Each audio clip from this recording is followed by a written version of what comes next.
untuk acara pagi ini. Hari ini kita akan berbicara banyak tentang data ya. Jadi ini bahasannya susah nih sebenarnya ya. Jadi saya tuh sebenarnya stres waktu disuruh jadi moderator, ini bingung apa ya. Ya. Tak cari judulnya pun saya sebenarnya lupa nih, saya cari judulnya ini sampai lupa. Saking sulitnya. Analisis data. Itu saking sulitnya eksplorasi dan analisis data. Dan nanti termin waktunya itu kita bagi saja. Pak Aji nanti mungkin akan menyampaikan sekitar 1 jam ya, kita lanjutkan dengan sesi tanya jawab. Sebagian nanti tanya jawabnya itu boleh melalui chat ya, di chat nanti kita akan pilih beberapa pertanyaan, nanti jika ada waktu kita akan gunakan juga yang live ya, jadi Anda nanti tunjuk tangan, ya. Ada ikon tunjuk tangan di dalam Zoom, nanti Bapak Ibu, Saudara-saudari bisa bertanya. Sebelum acara dimulai ya, perkenankan saya memperkenalkan pembicara yang sudah terkenal sebenarnya, jadi sebenarnya tidak perlu saya kenalkan ya, tapi karena itu prosedur tugas moderator daripada nanti saya gabut tidak ada kerjaan ya, jadi saya akan memperkenalkan pembicara kita hari ini Bapak Samyaji Sarosa ya, yang bajunya juga biru seperti saya meskipun kami tidak janjian ya. Pak Samyaji adalah dosen senior di Prodi Akuntansi, walaupun kemarin katanya agak senior, tapi bagi saya senior tenanan. Menyelesaikan S1 di akuntansi Fakultas Ekonomi Universitas Atmajaya, lalu menyelesaikan S2-nya di bidang Master of Information System di University of Wollongong, Australia, lalu S3 beliau adalah Doctor of Philosophy in Computing Science, ya, University of Technology Sydney, Australia. Jadi kalau bicara information system, bicara tentang computer science, ya Pak Aji ini memang sudah yang paling pas lah ya. Kalau bicara tentang pengantar akuntansi belum tentu juga dia menang. Iya, jelas ya. Ya. Oke. Hari ini kita bicara tentang data science, saya kira kita semua sadar bahwa memang hari-hari sekarang semua orang bicara tentang big data. Ya. Jadi tahun lalu di pidato tahunan 16 Agustus, Presiden menyampaikan bahwa di masa depan data itu jauh lebih mahal daripada minyak sekalipun, ya. Jadi data itu sesuatu yang penting sekali. Semua orang kita bicara tentang big data saat ini. Tetapi ada hal yang harus juga kita pahami bahwa barang yang sangat berharga kalau tidak mampu kita eksplorasi, tidak mampu kita analisis dengan baik, itu sebenarnya data hanya menjadi data. Tidak bisa kita olah menjadi informasi yang bermanfaat. Hari-hari sekarang saya kira di semua lini bidang, bisnis juga, ya, akuntansi bisnis, itu semua bicara tentang data. Ya. Kita bicara tentang bagaimana perilaku orang dan seterusnya itu berdasarkan data. Tidak sekedar hanya survei ya. Jadi big data itu seringkali memang datanya tersedia.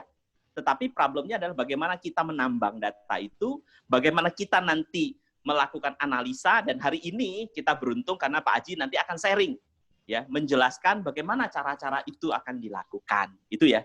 Supaya tidak memperpanjang waktu, tentu saja, ya, waktu dan tempat saya persilahkan ya kepada Bapak Samyaji Sarosa. Saya monggo Bapak.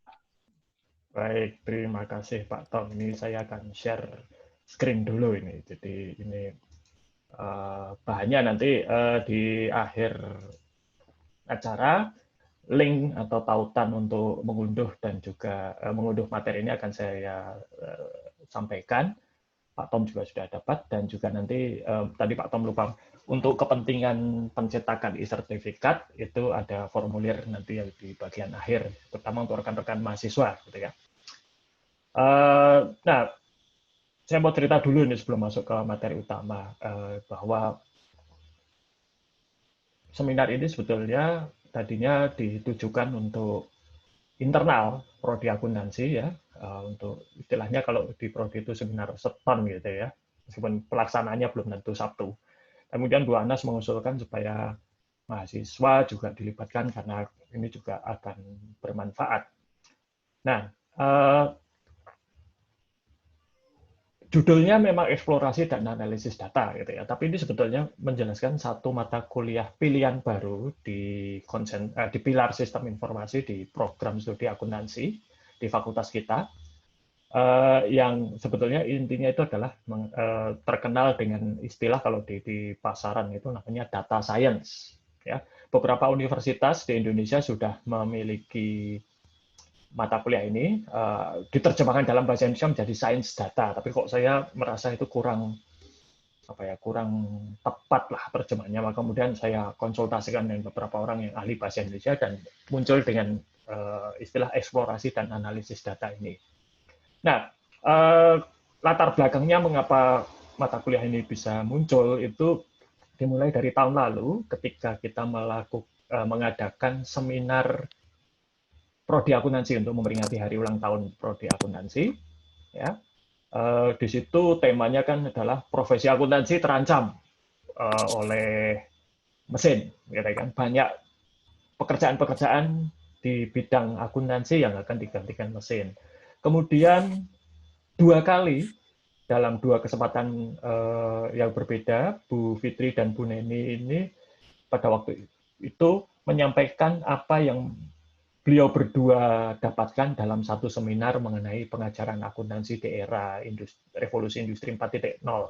Ya, salah satunya yang ditekankan berkali-kali oleh Bu Fitri dan Bu Neni adalah kita harus siap untuk era revolusi industri 4.0 ini, termasuk juga kita harus menyisipkan materi-materi yang relevan ke dalam pengajaran akuntansi S1 di Atmajaya ini supaya mahasiswa siap nantinya, sehingga tidak menjadi korban, tidak kehilangan pekerjaan, tidak kehilangan kesempatan pekerjaan karena digantikan oleh mesin. Nah, dari itu kemudian menjadikan motivasi bagi saya untuk merancang satu mata kuliah pilihan baru. Selain itu, juga karena mata kuliah pilihan pilar sistem informasi itu dengan adanya kurikulum kita yang baru, itu berkurang satu. Dulu selalu 2, ya, analisis perancangan sistem dan manajemen basis data, kemudian analisis perancangan sistem menjadi wajib, ya, mata kuliah wajib, sehingga mata kuliah pilihan hanya tinggal manajemen basis data. Kalau hanya satu kan bukan pilihan. Lalu juga waktu itu ketika saya ingat betul Bu Rustiana waktu itu, pada saat kita di program studi akuntansi membahas kurikulum baru, Bu Rustiana ini mengusulkan mata kuliah pilihannya DSS, Decision Support System. Tapi pada waktu itu saya tidak setuju karena DSS itu sudah kuno gitu ya, sudah masa lalu lah gitu. Maka hanya pada waktu itu saya belum punya ide ini. Nah, ini hari ini saya ingin menyampaikan sebetulnya ya rancangan atau bukan rancangan sih sebenarnya. Jadi sebenarnya data science itu apa? Gitu ya. Dan keahlian apa yang harus dikuasai untuk bisa nanti menjadi seorang ilmuwan data. Kalau kita lihat di beberapa organisasi atau perusahaan e-commerce besar di Indonesia seperti di Tokopedia, ya, Gojek, itu chief data scientist mereka itu usianya masih di bawah 30. Gitu ya. Jadi ini bukan pekerjaan yang membutuhkan senioritas saya kira gitu ya. Siapapun bisa. Oke, kita mulai saja. Nah, saya akan mulai dengan menampilkan slide ini. Ini saya kira kalau kita melakukan penelitian, ini yang kita lakukan. Ya. Bagi rekan-rekan mahasiswa yang sedang skripsi, sudah skripsi gitu ya. Atau yang nantinya akan skripsi bisa melihat gitu ya, bahwa ini yang biasa kita lakukan. Ya kurang lebihnya ya. Kita kalau penelitian itu kan mulai dari ada masalah, kita lihat di literatur bagaimana berdasarkan literatur ini didesain penelitian ya, kita mendesain alat analisa data dan desain alat pengumpulan data. Nanti dengan sampling data terkumpul dianalisa, muncul hasilnya kesimpulan. Kurang lebih kalau dalam praktek ya, terutama yang saya lihat penyelesaian masalah di praktek juga seperti ini. Ada masalah di bisnis, misalnya yang pernah dihadapi istri saya itu penjualan menurun. Nah ini itu masalah. Nah, kenapa penjualan menurun dan lain sebagainya. Tapi kalau dalam praktek kan tentunya tidak mungkin atau sangat jarang ada kesempatan untuk melakukan telaah literatur. Ya. Lalu dalam realitanya gitu ya, kalau kita melakukan penelitian, kita mengumpulkan data dengan survei misalnya, nah nanti yang terkumpul itu datanya sudah terstruktur. Atau kalau misalnya teman-teman yang di akuntansi keuangan, Bu Sukma juga ini meneliti pasar modal, mengenai indikator-indikator keuangan, ya dari laporan keuangan itu datanya terstruktur. Mengolahnya mudah, berapapun nggak jadi masalah. Kan? Tapi pada prakteknya, banyak sekali data bisnis itu yang semi terstruktur atau tidak terstruktur. Ini teman-teman di manajemen yang sering meneliti mengenai perilaku konsumen mungkin, atau yang SDM, ini juga sudah akrab dengan itu. Kalau di akuntansi mungkin di akuntansi manajerial, ini datanya juga sering semi terstruktur atau yang tidak terstruktur. Lalu jumlah, skala, dan volume, serta frekuensi dan keragaman datanya ini masif. Tadi Pak di awal sesi sebelum kita mulai seminar, Pak Sigit sudah menyebutkan big data, Pak Tom juga menyebutkan skalanya masif. Nanti setelah ini akan ada slide yang menunjukkan data yang ada di dunia itu berapa banyak, gitu ya. Nah, karena jumlahnya besar dan keragamannya luar biasa banyak, sampling menjadi sulit karena seringkali kita tidak tahu karakteristik data. Ya. Sampling itu biasanya kita bisa melakukan dengan mudah kalau kita sudah tahu karakteristik populasinya seperti apa. Ya, dan kita melakukan memilih strategi sampling yang sesuai. Tapi kalau itu datanya sudah sangat besar, karakteristiknya bermacam-macam, atau bahkan kita sering tidak tahu karakteristik populasi datanya itu seperti apa. Ya. Ini mohon maaf bagi yang mengajar metodologi penelitian kalau istilah-istilahnya saya campur, saya bukan pengajar metodologi penelitian gitu ya, tapi ini dari sudut pandang data science lah begitu. Oke, nah Bapak, Ibu, dan rekan-rekan mahasiswa, ini ada satu data yang saya dapat dari buku Data Science terbitan MIT gitu ya, yang menunjukkan ini loh, jumlah data yang diperkirakan ada selama peradaban manusia itu ada. Ya, sampai tahun 2005 kita itu baru mulai kita baru punya sekitar 130 exabytes data. 1 exabytes itu 1 juta terabyte. Jadi bayangan saja 1 juta hard disk yang 1 tera itu baru mewakili 1 exabyte. Ini ada 130. Jumlahnya cukup besar, ya. Dan itu menyangkut semua data tertulis yang terdokumentasi dari awal peradaban. 5 tahun kemudian itu sudah tumbuh meledak hampir 9 kali lipat menjadi 1.200 exabyte. Ini tentunya dipicu oleh semakin banyaknya perangkat teknologi informasi, internet, dan juga mulai munculnya sosial media. Tahun 2015 ini sudah meningkat menjadi 7.900 exabyte. Nah, ini tahun 2005 sampai tahun 2015 itu mulai era di mana munculnya Internet of Things, seperti nanti ada televisi pintar, penggunaan smartphone, sosial media tentunya, dan juga perangkat-perangkat yang tadinya tidak terkomputerisasi menjadi terkomputerisasi. Seperti kita bisa melihat sekarang ada kamera CCTV, sensor di berbagai lokasi, ya. Dan sering sekali sensor-sensor ini mengumpulkan data, tapi yang mengumpulkan itu tidak tahu apa.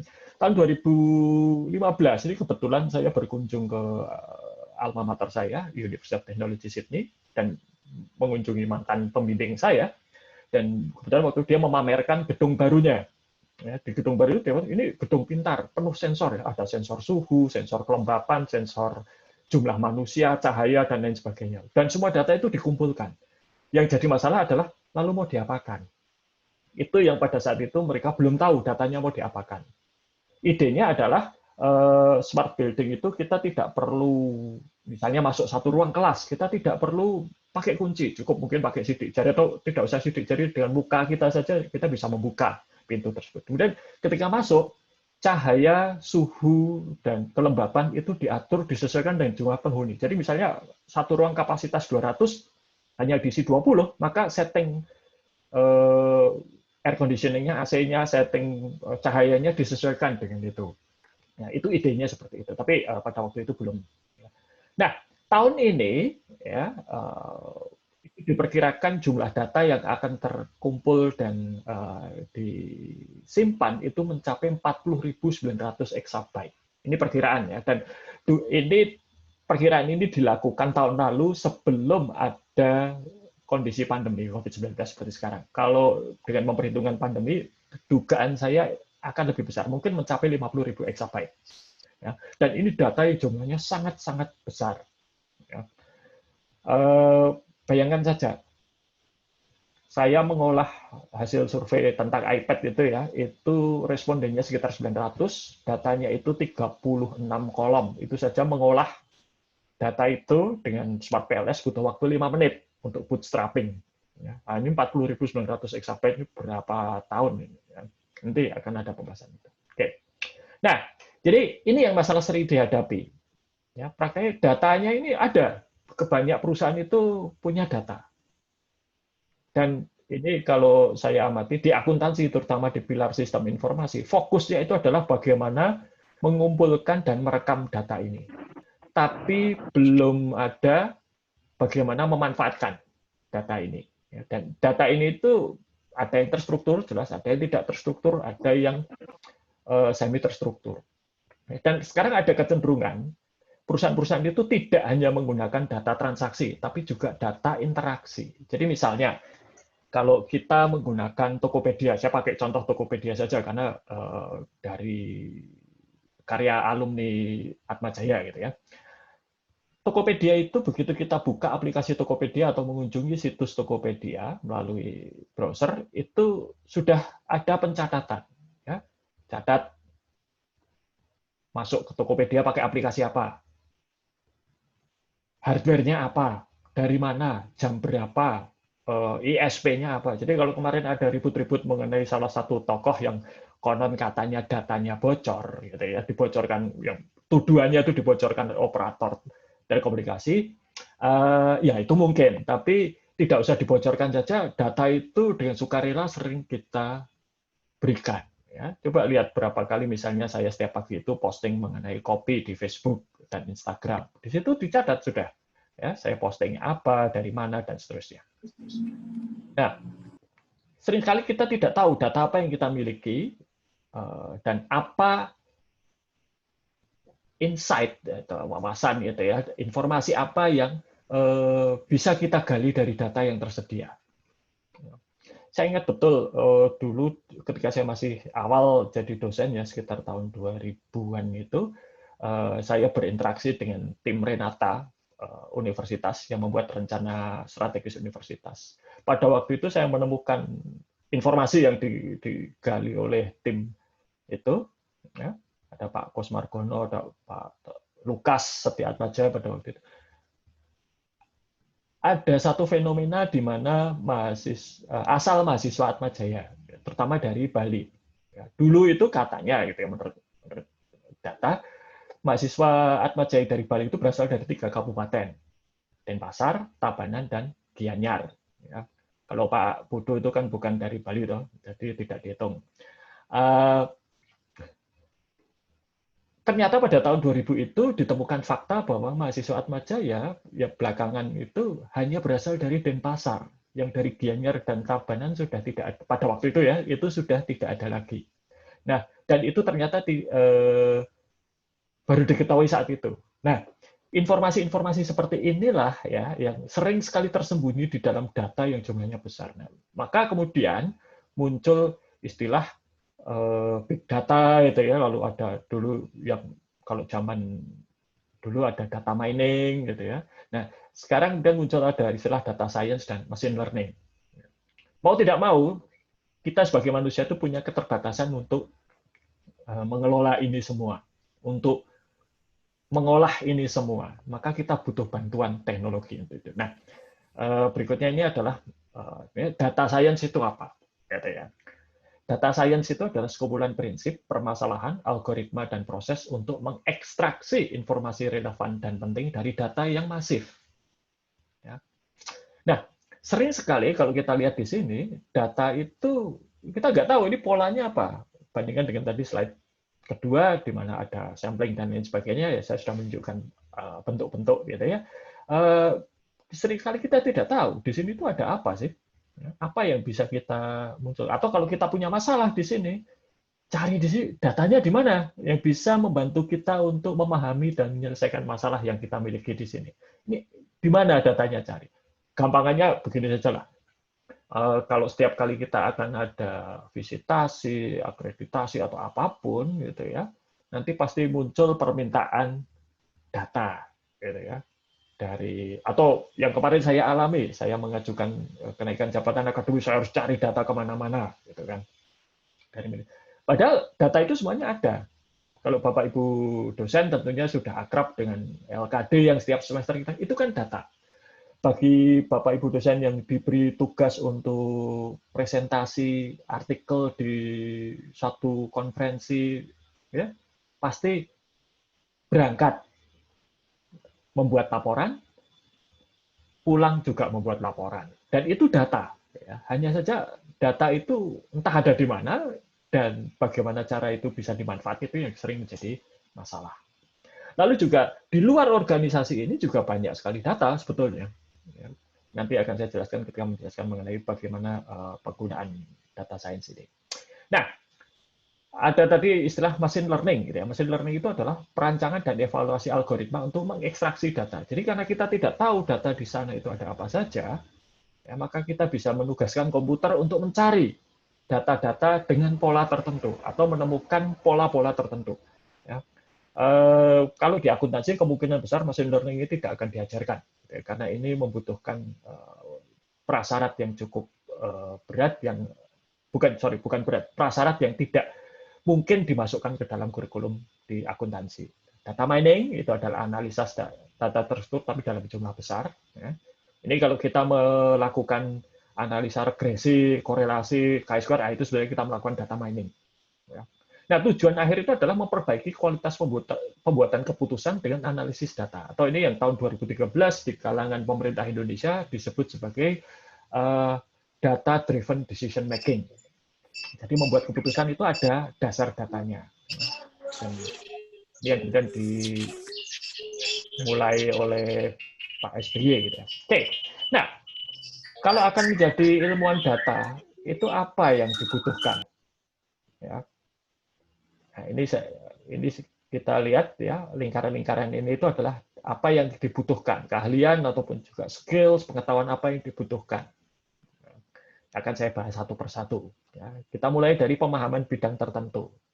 Nah, pemahaman bidang tertentu di sini karena tiap bidang itu berbeda. Misalnya kalau teknik sipil struktur gitu ya, meramal kapan satu bangunan itu akan roboh, datanya berbeda dengan misalnya kalau di akuntansi keuangan atau manajemen keuangan meramal kapan satu perusahaan itu akan mengalami kesulitan keuangan atau meramal perekonomian dan lain sebagainya. Ya, maka permasalahannya beda.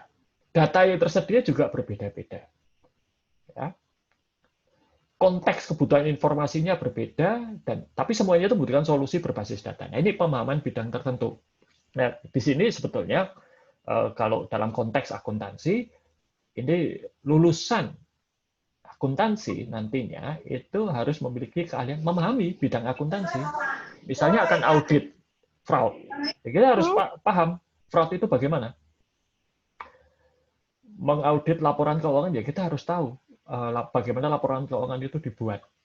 Ya, kalau tidak, nanti hasilnya akan tidak bisa diinterpretasi dengan baik. Nah, ini sebetulnya yang kalau yang hadir di seminar ulang tahun Prodi Akuntansi tahun lalu, ingat bahwa orang-orang akuntansi nantinya akan lebih banyak kepada analisa data, bukan lagi mempersiapkan laporan keuangan, menyajikan laporan keuangan, tetapi menganalisa dan kemudian menginterpretasi hasil analisa tersebut. Nah, oke, ini ada satu contoh gitu ya. Google Flutrend, ini saya ambil Flutrend, ini sebenarnya pra 2010 ya. Tapi saya kira sebagai contoh ini cukup baik, apalagi mengingat sekarang kondisi pandemi. Nah, yang hitam, garis hitam atau garis abu-abu tua ini adalah prediksi Google menggunakan kata kunci gejala flu ya, yang terjadi pada satu daerah dibandingkan dengan kejadian luar biasa wabah flu di Amerika Serikat ini ya, yang dilaporkan oleh CDC. Dan kalau dilihat di mana ada kejadian luar biasa flu, angka kejadian ini, Google juga sudah bisa meramalkan berdasarkan kata kunci gejala flu yang dimasukkan ke mesin pencari Google, dan tidak jelek. Ya, kalau seperti ini. Artinya Google bisa memprediksi kurang lebih sama baiknya. Akurasi prediksi Google itu mencapai lebih dari 90% pada waktu itu. Ini yang luar biasa. Ya. Lebih hebatnya lagi adalah garis hitam ini sudah muncul 2 minggu sebelum kejadian luar biasa flu itu terjadi. Jadi ini Google itu meramal. Sedangkan garis merah CDC, data CDC ini baru muncul 2 minggu setelah kejadian luar biasa itu terjadi. Kenapa? Karena Google menggunakan kata kunci, sedangkan CDC ini menggunakan laporan. Jadi di Amerika Serikat itu ada kewajiban, saya nggak tahu kalau di Indonesia sih ya. Di Amerika Serikat itu setiap dokter, klinik, rumah sakit yang menerima pasien dengan penyakit menular harus lapor ke CDC. Dan laporan itulah yang digunakan CDC untuk membuat grafik ini. Jadi Google ini 2 minggu sebelum, CDC 2 minggu sesudah. Ada jeda 4 minggu di situ. Nah ini yang luar biasa ya. Pada waktu itu kemudian CDC menggunakan data dari Google ini untuk memprediksi di mana wabah flu itu akan terjadi. Nah, kembali ini kepada pemahaman bidang ini ya. Setelah hasil ini dipublikasikan, banyak orang yang tertarik dan kemudian menjadikan Google Flu Trend ini tidak lagi akurat. Karena orang yang tidak, jadi Google Flu Trend ini, grafiknya ini, ya, prediksi ini dibangun dengan asumsi bahwa orang itu akan mencari gejala flu melalui mesin pencari Google, memasukkan kata-kata kunci gejala flu. Kalau satu, dia merasakan gejala flu. Dua, dia melihat orang lain menunjukkan gejala flu. Nah, tapi karena kemudian Google Flu Trend ini menjadi terkenal, orang yang tidak memiliki gejala flu ataupun orang yang tidak melihat ada orang lain yang memiliki gejala flu juga ikut-ikut memasukkan kata kunci.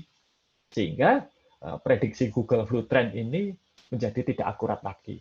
Ya, jadi karena dia berhasil dan terkenal, malah jadi tidak akurat. Ini pentingnya pemahaman. Maka kemarin ketika saya melihat satu argumentasi di media sosial ya mengatakan, wah kalau mau lihat seberapa parah pandemi ini, lihat aja kata kunci di Google. Nah, ini juga dalam konteks ini menjadi tidak akurat menurut saya. Karena apa? Orang yang tidak memiliki gejala, orang yang tidak melihat gejala pun juga, karena mungkin hanya ingin tahu, ya jadi mencari tahu. Dan itu tidak bisa menjadi patokan bahwa memang pandeminya masih berlangsung. Oke, berikutnya, nah ini saya jadikan nomor 2, karena umumnya di Indonesia ini tidak menjadi perhatian yang serius. Ya, etika dan regulasi. Tidak semua data itu boleh atau bisa digunakan untuk dianalisa. Ya. Saya kurang tahu kalau ini bidangnya Pak Toto ini sebetulnya. Ya. Kalau di Amerika Serikat, misalnya untuk aplikasi pinjaman, ya, pengajuan pinjaman, bank itu tidak boleh menggunakan data kode pos untuk menganalisa. Ya, karena kode pos itu biasanya akan berhubungan dengan kondisi sosial ekonomi satu daerah. Nah, si calon nasabah ini tidak boleh dinilai berdasarkan tempat tinggalnya. Dia hanya boleh dinilai berdasarkan kondisi keuangannya, bukan tempat tinggalnya ya. Itu. Dan maka tidak boleh didiskriminasi berdasarkan itu. Maka di Amerika Serikat pengajuan pinjaman tidak boleh dievaluasi berdasarkan tempat tinggal, lokasi tempat tinggal. Adanya regulasi mengenai kerahasiaan data pribadi dan institusi. Ini kalau di Indonesia data medis itu sudah, gitu ya. Meskipun prakteknya juga belum disiplin dah ya. Saya pernah itu di satu grup tahu salah satu anggota grup tersebut istrinya hamil lagi gara-gara ada dia konsultasi dengan dokter yang anggota grup itu juga, dan dokternya istilahnya kalau bahasa Jawa keperucut gitu ya.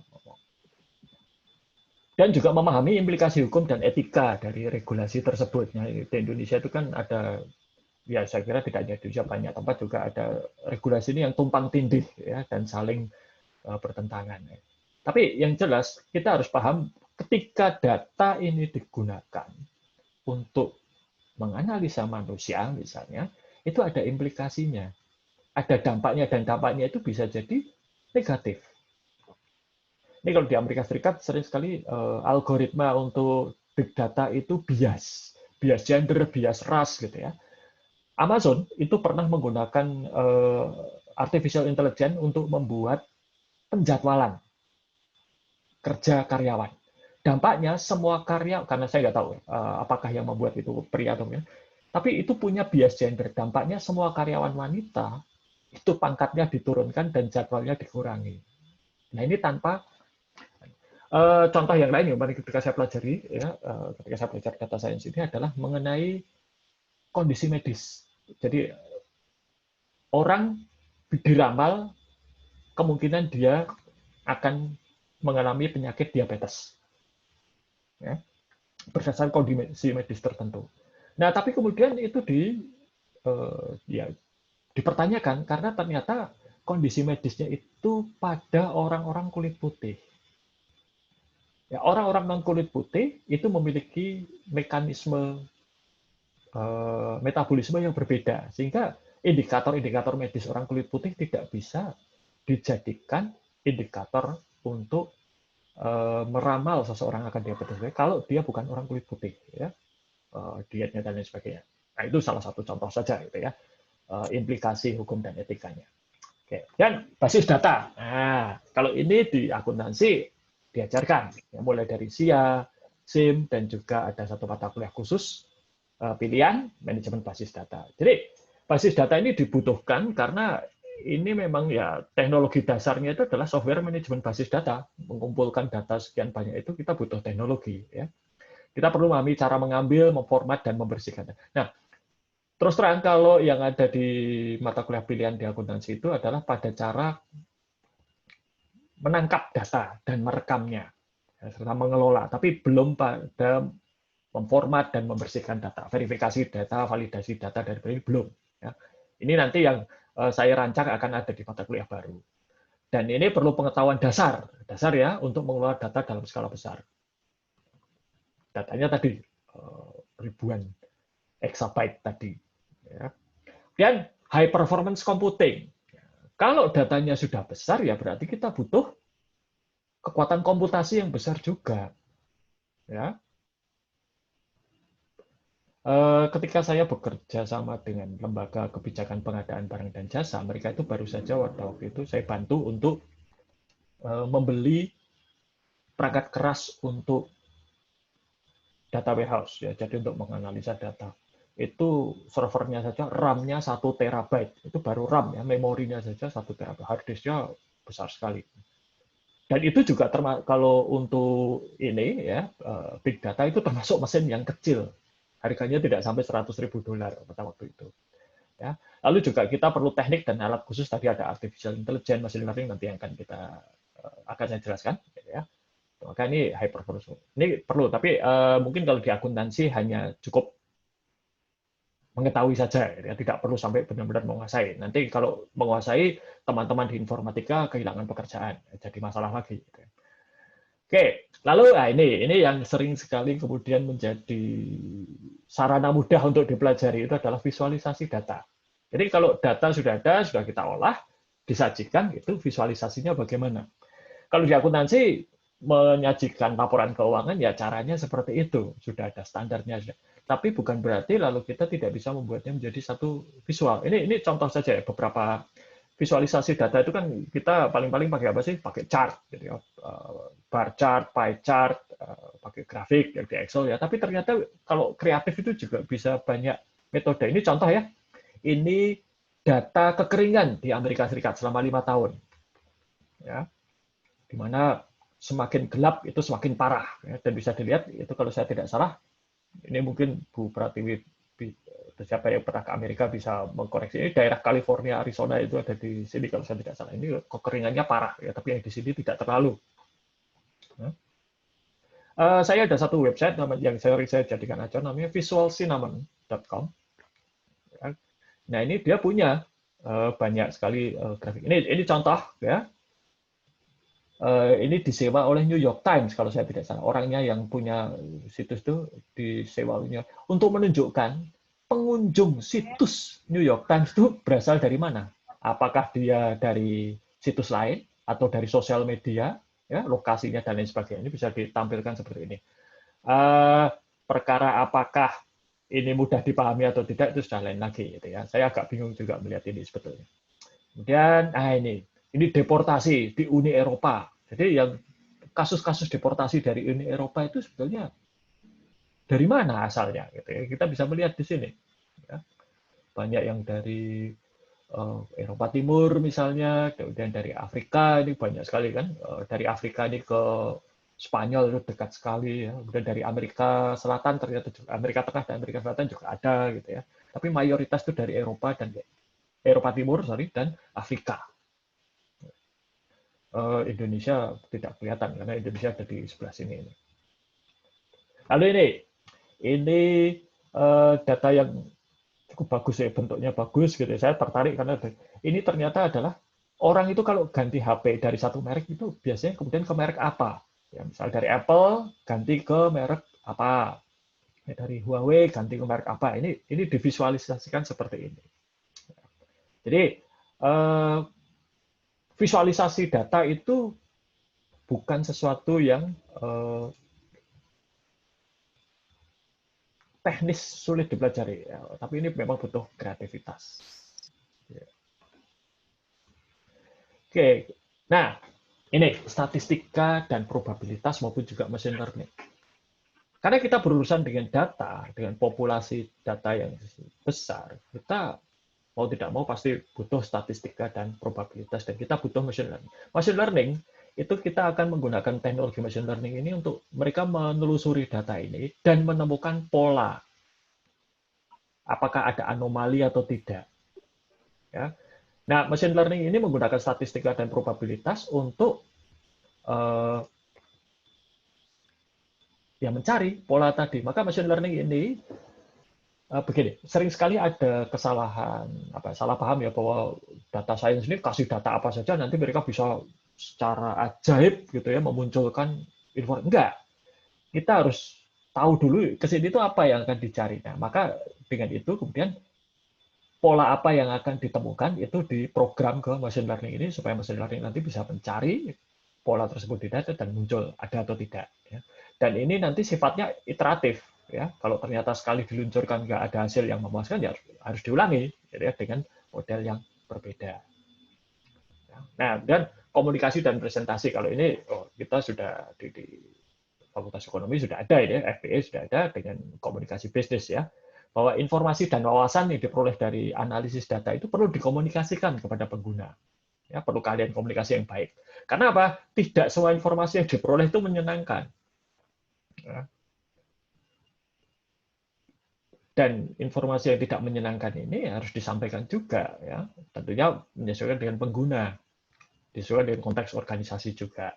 Ya. Saya bukan ahli komunikasi bisnis, jadi mungkin nanti yang lain bisa memberikan contoh yang lebih tepat. Gitu ya.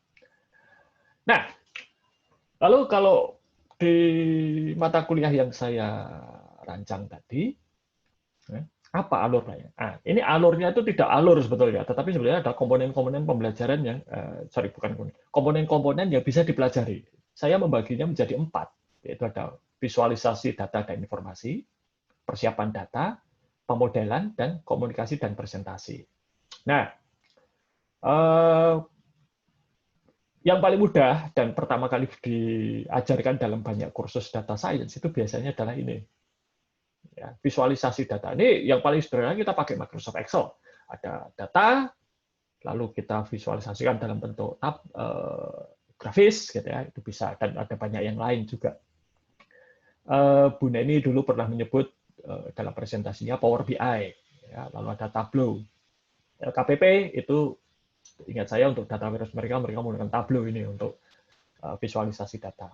Persiapan data, nah ini manajemen basis data itu saya mengajarkan kepada mereka menggunakan praktek itu menggunakan MySQL ini, bisa juga SQL Server dan yang lain sebagainya.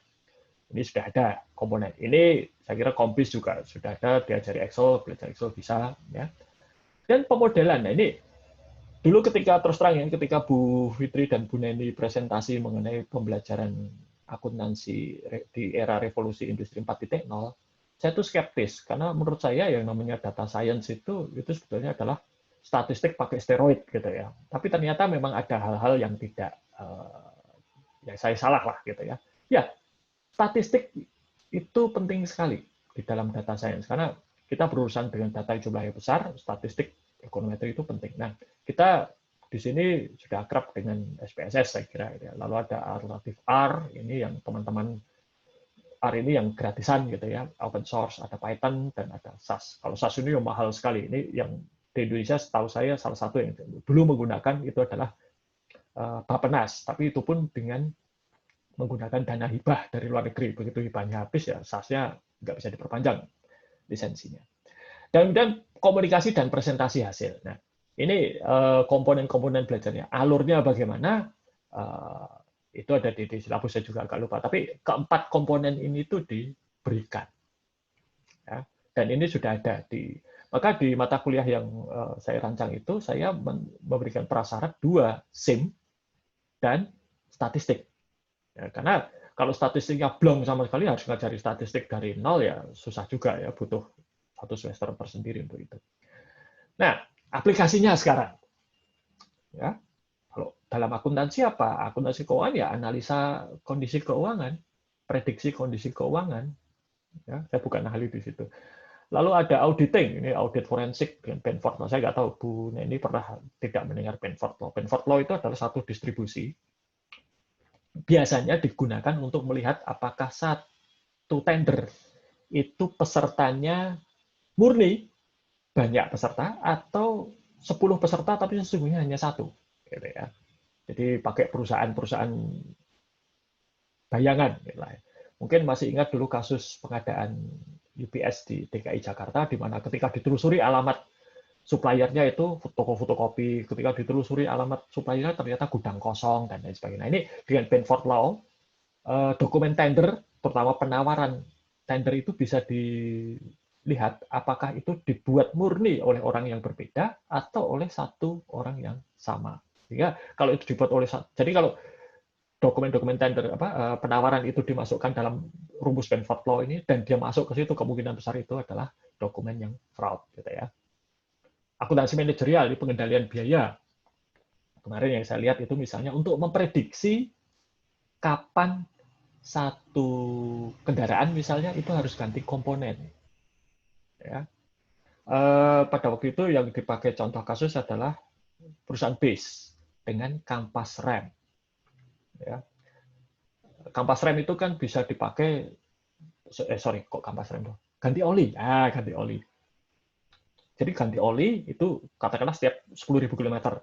Tapi ternyata setelah diteliti dengan mereka mengumpulkan data selama beberapa waktu, itu bisa diketahui bahwa ternyata ganti oli, kalau olinya merek ini dan base-nya digunakan untuk trayek akap misalnya, itu ganti olinya tidak 10.000, tapi bisa sampai 11.000 atau 12.000. Ya, dengan diperpanjang dari rekomendasi pabrik 10.000.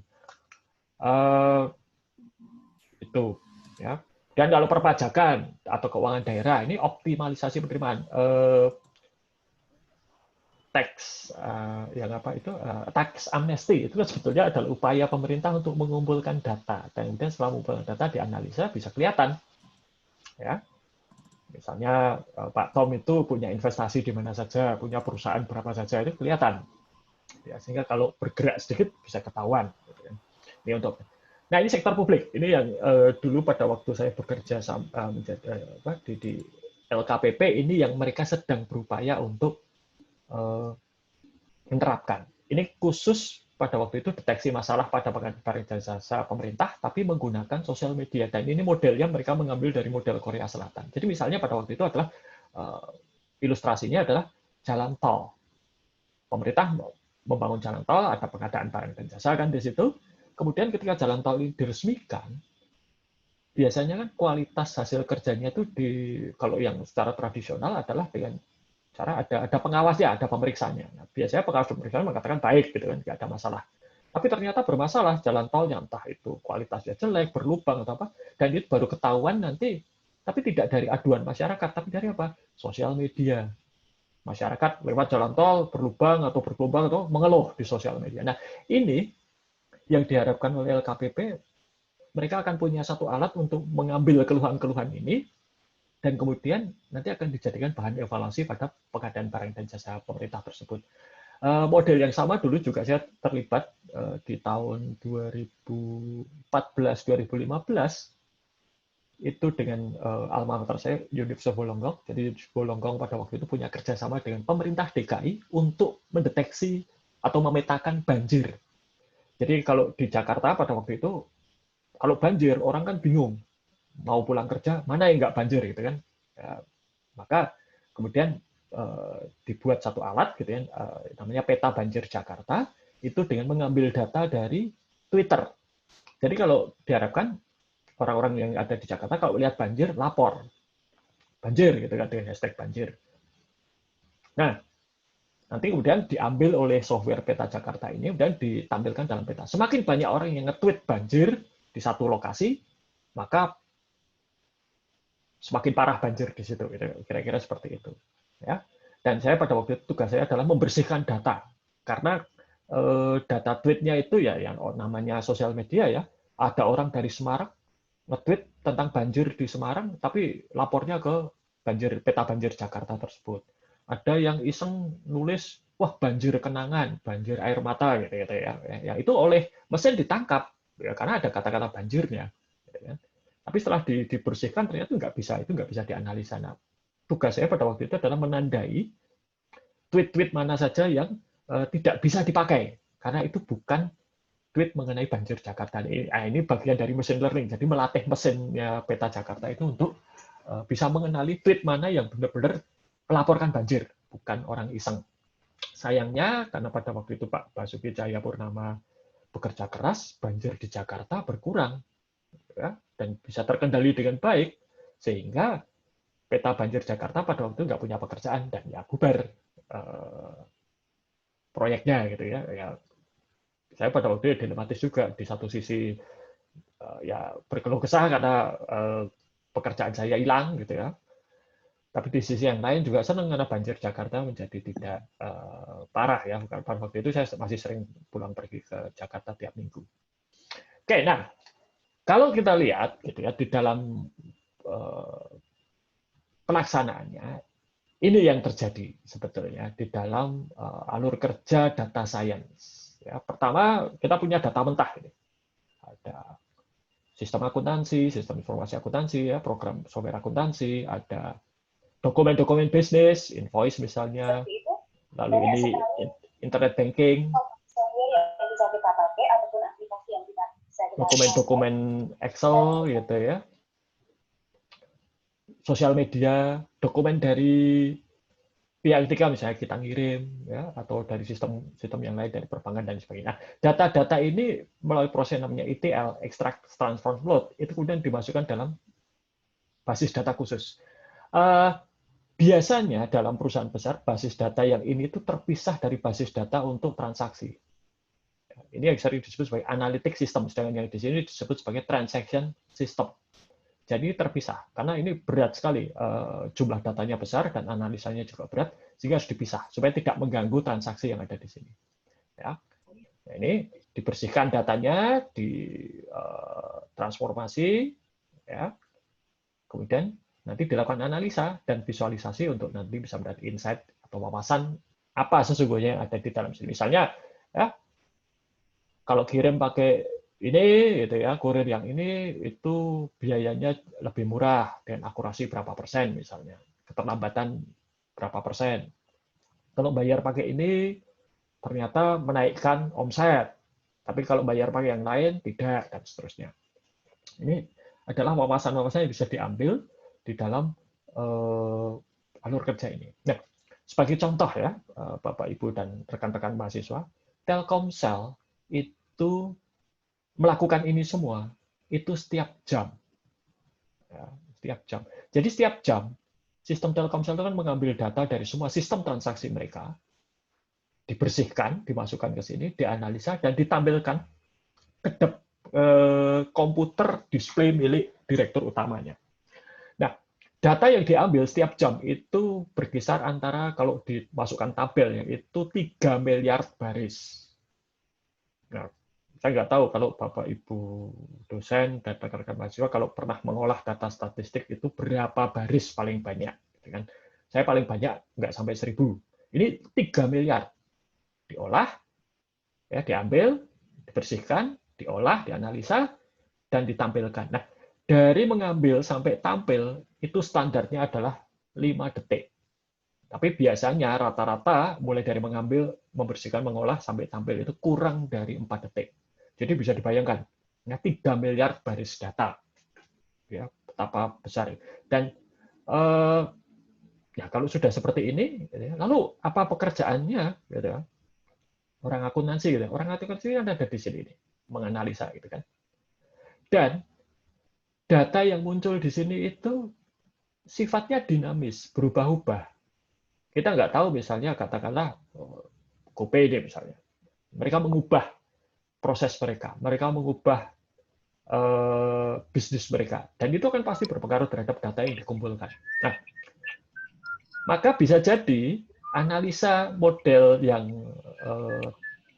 berjalan dengan baik sekarang, itu minggu depan sudah tidak lagi berjalan dengan baik. Maka orang akuntansi bisa berada di sini untuk selalu melakukan penyesuaian analisa akuntansi dan keuangan terhadap data yang terus berubah ini. Oke, saya kira itu saja yang saya sampaikan ya untuk ya. Nah, kalau prosesnya gitu ya, mata kuliahnya tuh sampai sekarang sudah saya rancang, silabusnya juga sudah ada, hanya memang tidak bisa dieksekusi sementara ini karena masih menunggu evaluasi kurikulum. Karena kalau memasukkan mata kuliah baru kan kurikulumnya berubah gitu ya. Itu harus menunggu evaluasi. Itu. Saya kembalikan ke Pak Tom. Monggo Pak Tom. Baik, terima kasih Pak Aji. Jadi tadi sudah banyak sekali kita diberikan masukan ya, informasi yang sangat penting ya, sangat penting sekali berkaitan dengan eksplorasi data dan analisis data. Saya tadi menyimak dengan sangat Pak, karena sangat menarik. Belakangan, ini curhat sedikit, belakangan saya juga mendapatkan laporan toko berdasarkan Google Pak, berdasarkan Google. Jadi saya selalu meminta report setiap bulan, bicara tentang berapa banyak orang mencari kata kunci jenis bisnis tersebut di daerah kita, berapa banyak yang direct ke daerah kita, dan itu menjadi evaluasi lebih penting bagi saya dibandingkan bicara hanya tentang medsos dan seterusnya Pak. Dan saya sangat mendapatkan sangat banyak informasi gitu. Ya termasuk tadi ya Coca-Cola gimana jualan dan seterusnya, saya dapat informasi banyak sekali. Oke, saya buka sesi tanya jawab. Kita masih ada waktu lebih kurang sekitar 45 menit. Jika ada Bapak Ibu, saudara-saudari rekan mahasiswa yang mau bertanya, boleh angkat tangan dahulu ya. Sambilan belum ada yang bertanya, ini ada satu pertanyaan lewat chat ya dari Bu Sukma di dalam. Ini bukan pertanyaan, mungkin lebih ke sharing ya Pak ya, boleh dilihat? Ya, saya bacakan ini. Ya. Ini bagus sekali ini ya, robot ya. Pak Aji, menurut saya data science saya rasa tidak hanya berguna bagi akuntansi, tetapi juga untuk semua bidang ilmu di ekonomi. Sekarang ada pengambilan putusan membeli saham via robotics untuk program SAS. Nah, SAS bahasanya pakai Balgapur Unique. Saya pernah pakai saat saya menyusun disertasi di USA. Dosen pembimbing saya di USA menolak pakai EBUS maupun SPSS, program SAS. Yang saya pakai saat itu yang berbasis mainframe, untuk proses harus ditinggal semalam untuk diproses, bukan pakai PC, karena jumlah data besarnya sudah terjadi tahun 97-98 Pak. Jadi sudah lama sekali ya SAS. Saya tuh cuma tahu UAS Pak. Nah, jadi susah. Ya. Tapi memang maaf Pak Aji. Ya, Bu. Itu autocorrect dari apa? Komputernya itu bahasanya namanya unique. Oh, iya. SAS itu bahasanya namanya unique. Saya 6 bulan di sana harus belajar mengenai itu. Ya, tapi memang itu yang dulu menjadi pemicu saya, Bu. Jadi ketika Bu Neni dan Bu Fitri menyampaikan itu, orang akuntansi itu kan skeptisnya besar, gitu. Jangan-jangan seperti itu, gitu ya. Menurut saya tadi itu, jadi data science itu hanya statistik dengan steroid gitu lah, ya, karena jumlah datanya besar, komputernya juga harus lebih kuat, ya. Tapi ya memang kemudian ada perkembangan bahwa itu tidak hanya sekedar statistik, tapi juga ada hal-hal lain seperti tadi masuknya sekarang etika. Ya, zaman dulu kita jarang sekali mempertimbangkan etika karena memang kasus-kasus etikanya belum banyak mungkin. Lalu juga pemahaman bidang, gitu ya. Seperti kalau saya misalnya, saya menganalisa data laporan keuangan perusahaan, ya saya tidak akan menemukan wawasan ataupun insight yang berarti, saya nggak tahu. Gitu kan. Tapi kemudian kalau Bu Sukma ngelirik neraca saja sudah tahu, gitu kan. Wah, ini begitu. Ya. Ini sahamnya layak untuk dibeli misalnya seperti itu. Tapi kalau saya pelototi berhari-hari juga ini apa, gitu kan. Ya, karena pemahaman bidang itu. Matur nuwun Bu Sukma. Ini ada juga pertanyaan Bu Ana ini, Pak. Kapan ada pelatihan? Nah, ada pelatihan SAS. Wah, kita SAS saja nggak punya gitu ya. Saya juga tidak menguasai kalau SAS. Ini baru akan belajar R dan Python. Kalau Python sudah belajar, tapi kalau R-nya belum. Gitu. SAS itu bahasanya unik, saya belajar itu 6 bulan itu di Amerika. Iya itu Bu. Begitu pulang ke Indonesia, nggak ada satupun, hanya ada PC 1 itu di UGM, tapi sudah obsolete dan nggak bisa dipakai saat itu. Di Indonesia yang kuat beli itu Bappenas, Bu. Itu pun pakai dana hibah, Bu, dari luar negeri setahu saya. Begitu dana hibahnya berhenti, ya berhenti pula mereka menggunakan SAS waktu itu. Karena mahal sekali memang. Monggo kalau ada Bapak Ibu yang mau bertanya, saya sambil nanya ini sebenarnya Pak, daripada yang belum bertanya saya tanya gitu.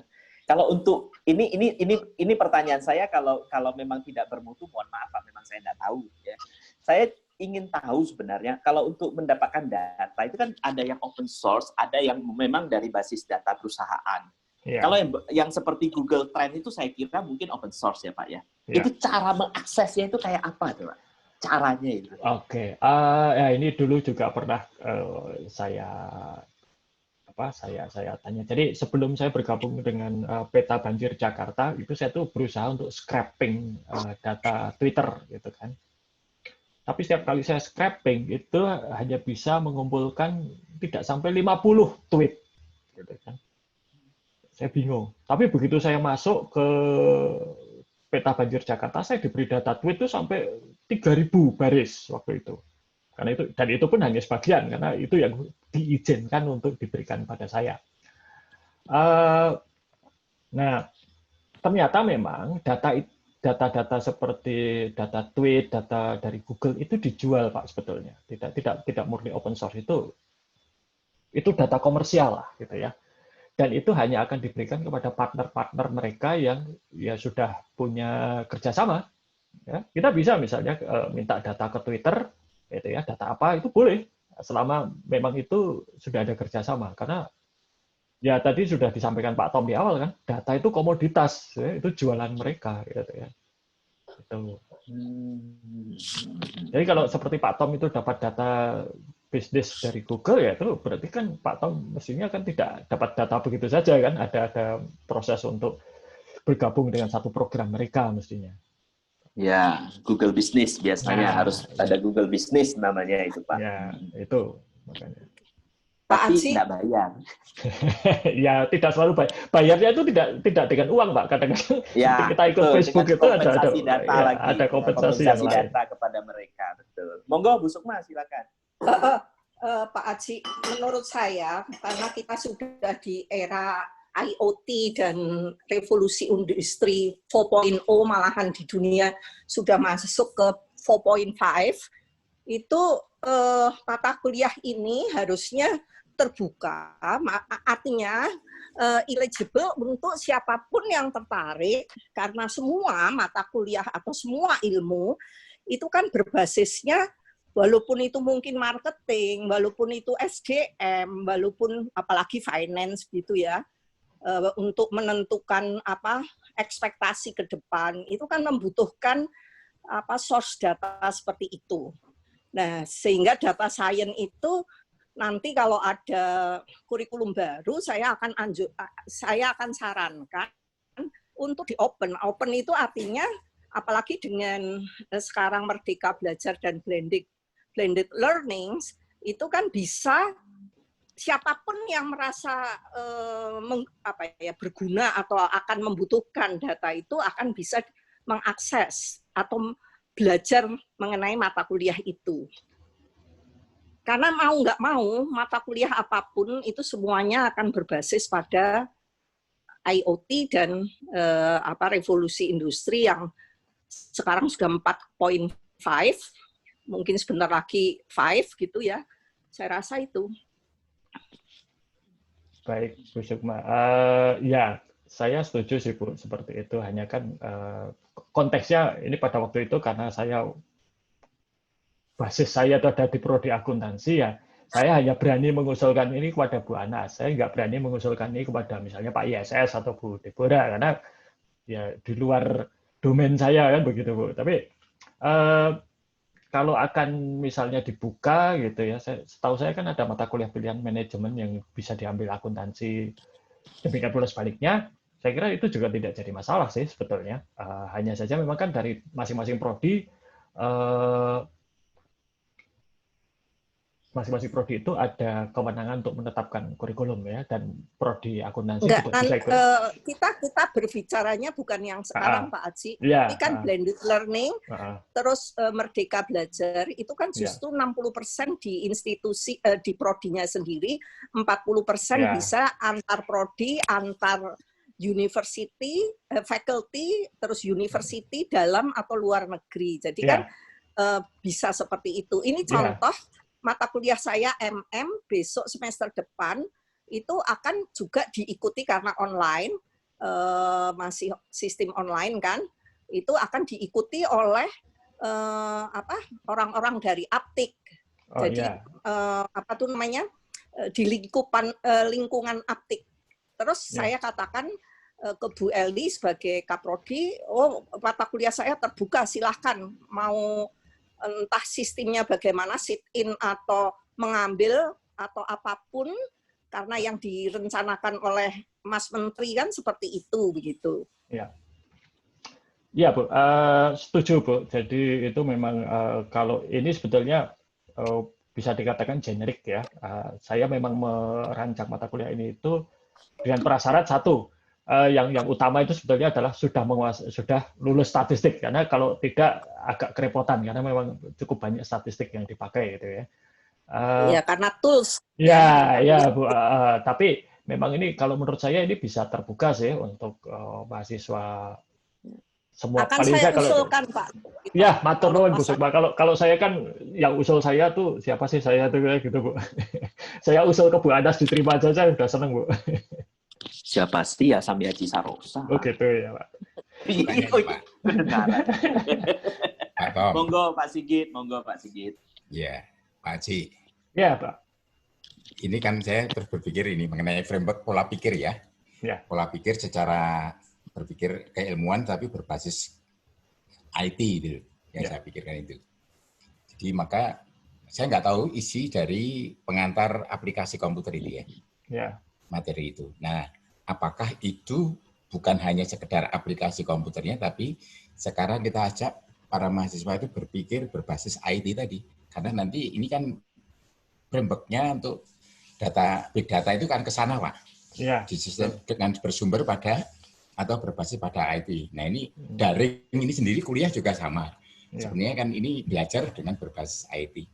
Nah maka ini pola-pola pikir seperti ini kan perlu distimulan atau ditawarkan sejak dari awal, sehingga dengan demikian ketika mereka nanti belajar yang lain-lain itu juga tidak lepas dari sumber-sumber yang terdapat di berbagai tempat untuk memperkaya, untuk memperdalam, memperkuat pemahaman conceptual framework tentang sesuatu hal yang sedang dipelajari. Tadi Bu Sopa menyinggung tentang marketing, tentang nanti mungkin soal apa namanya finance, dan juga yang bisa jadi data itu tersebar. Ya, saya masih terus mengikuti apa ya kasus yang muncul terkait dengan DS itu, yang ini menarik untuk menjadi bahan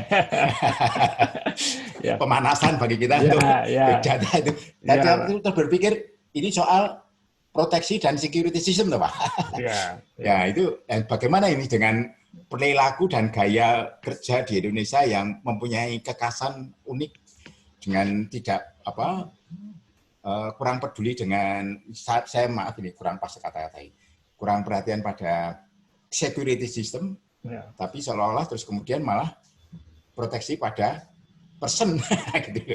Jadi security system data itu malah justru ini kan sudah terbuka Pak istilahnya pola pikir yang saya hanya melihat memperhatikan mereka yang beri komentar dan mendukung DS ini terus ini kan sudah bisa diamati dan dicermati oleh berbagai pihak yang itu alasan mereka itu jadi irasional gitu.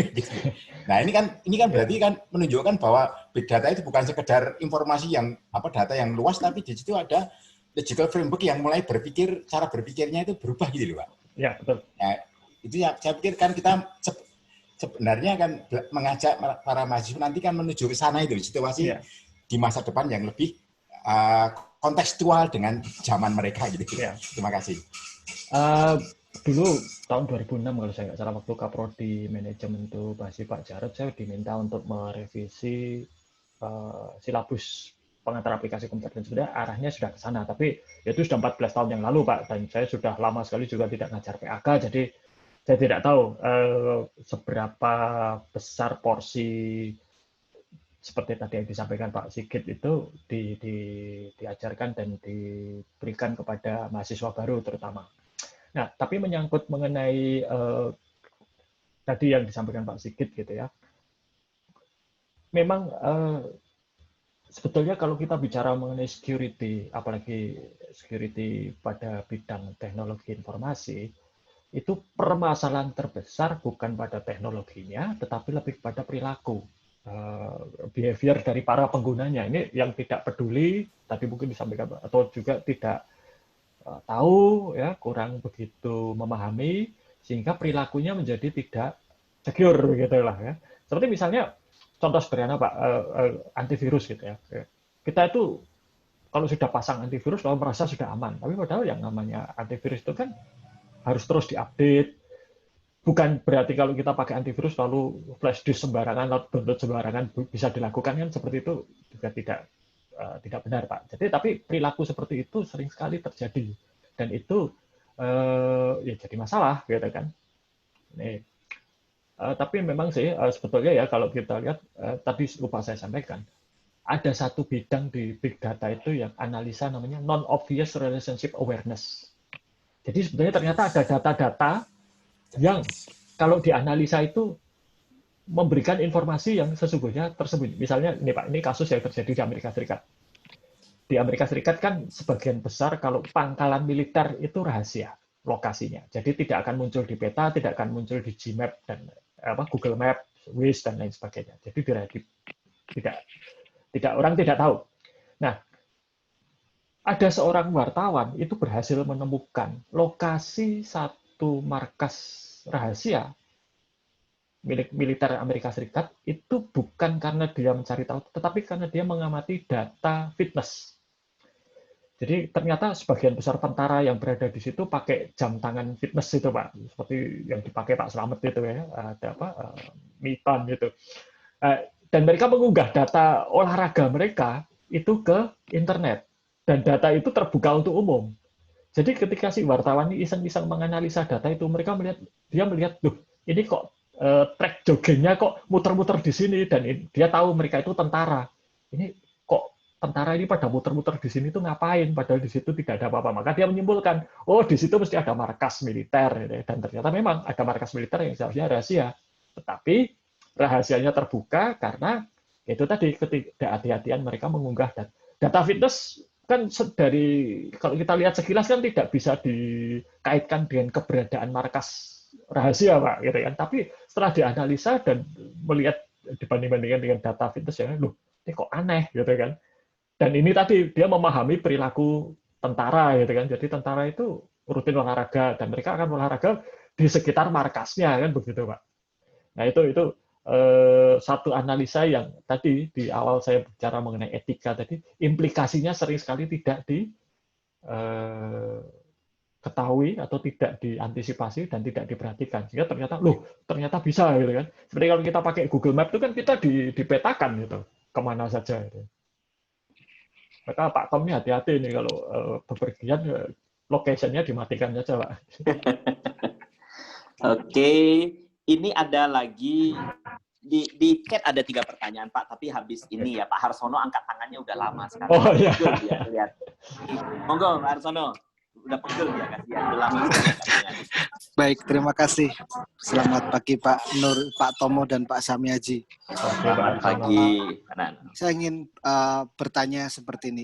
Berarti kan dalam artian tadi kan Pak Sigit bertanya mengenai kasusnya DS itu ya, dan kebetulan tadi pagi itu ada sebuah video DS yang mengunggah videonya melalui Cokro TV itu ya. Nah, kemudian ada juga di bawahnya itu mengenai klarifikasi bahwa Polri sudah menemukan siapa yang menyebarkan identitas si DS itu. Ya, katanya orang outsource dari Telkomsel. Nah, mengenai data ini, berarti kan sebenarnya kita itu sebagai pribadi dan mungkin banyak orang kan tidak aman dengan data kita masing-masing. Artinya bahwa gampangannya kadang saya mendapatkan entah WA, SMS atau siapapun dari mungkin Dunkin Donat atau mungkin saya, padahal saya nggak pernah menitipkan nomor telepon dan sebagainya. Tapi artinya bahwa sebenarnya ternyata data kita itu nggak aman. Nah, kemudian yang kedua berarti juga secara etis, ya, maka kalau kemudian pertanyaan melebar ke masalah etika, pertanyaan yang kedua, sejauh mana data itu dikatakan mempunyai nilai etika ketika itu disebarkan ke yang lainnya.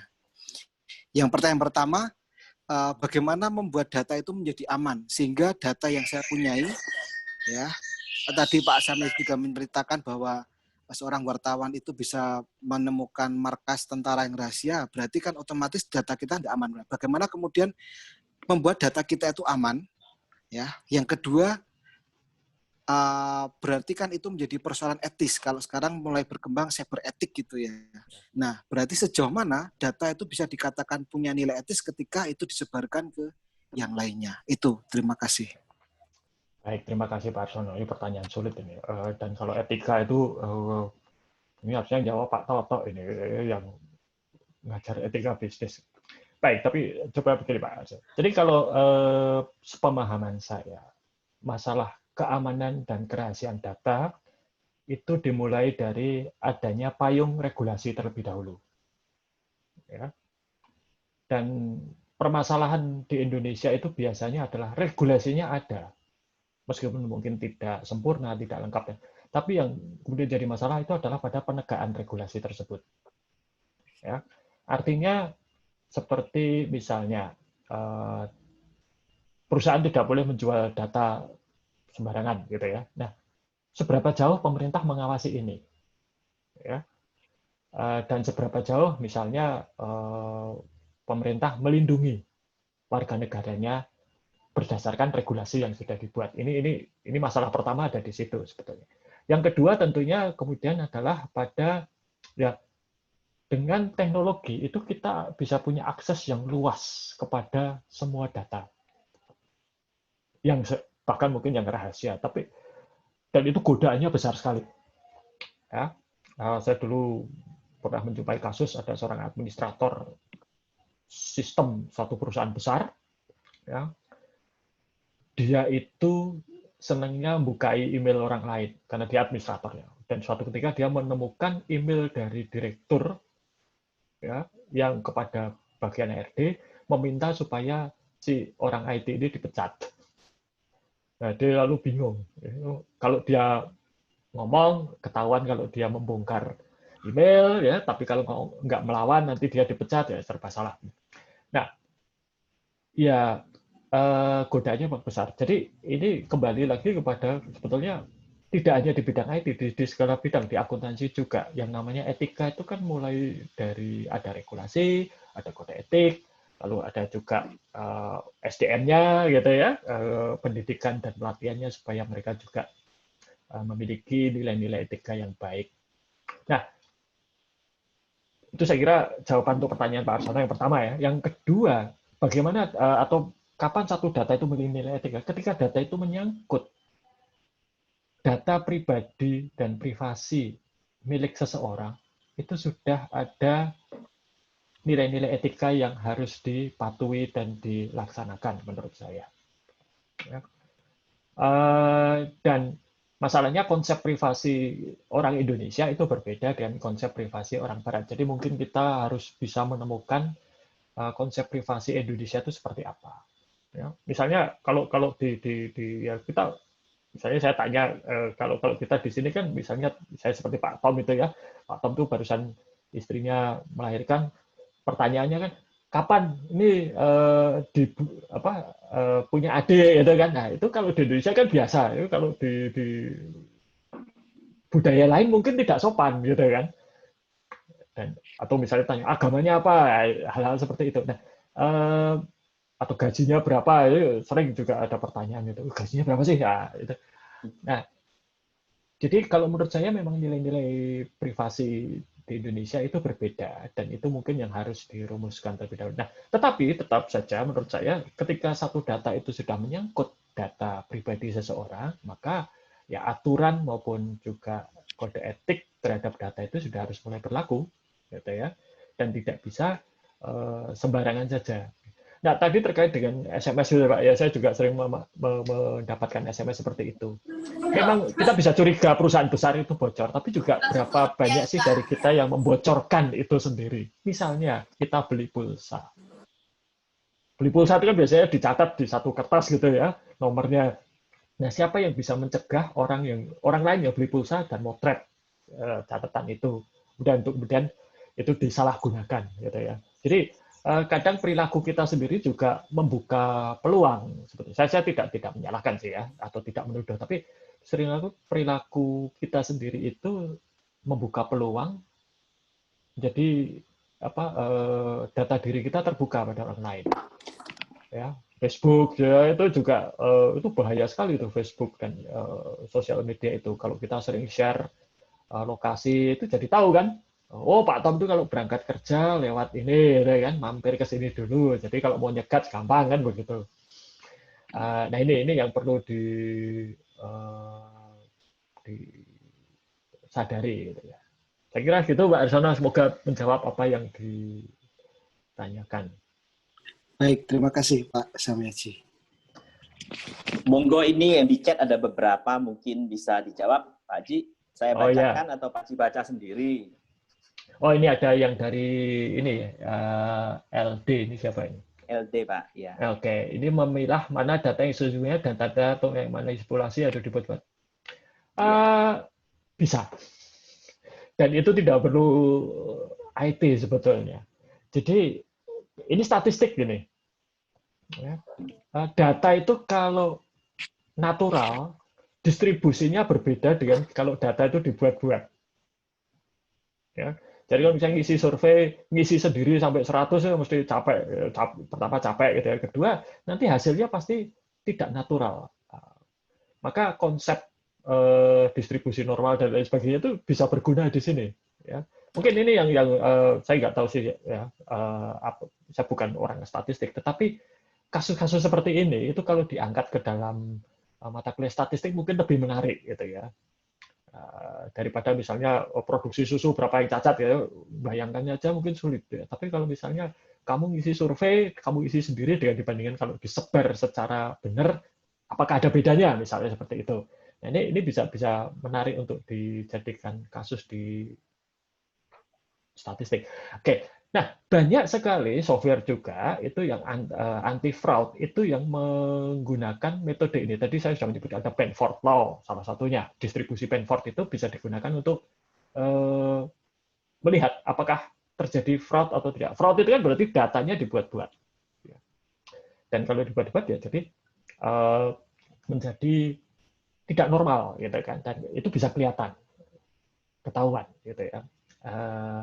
Saya kira itu jawabannya untuk ini. Mungkin yang berikutnya apa ini?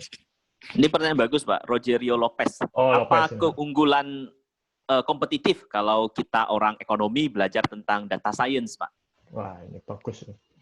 Nah, ini bagus pertanyaannya. Iya. Pas. Lopez itu mahasiswa bimbingan saya, Pak. Oh, dititip sama dosen ini.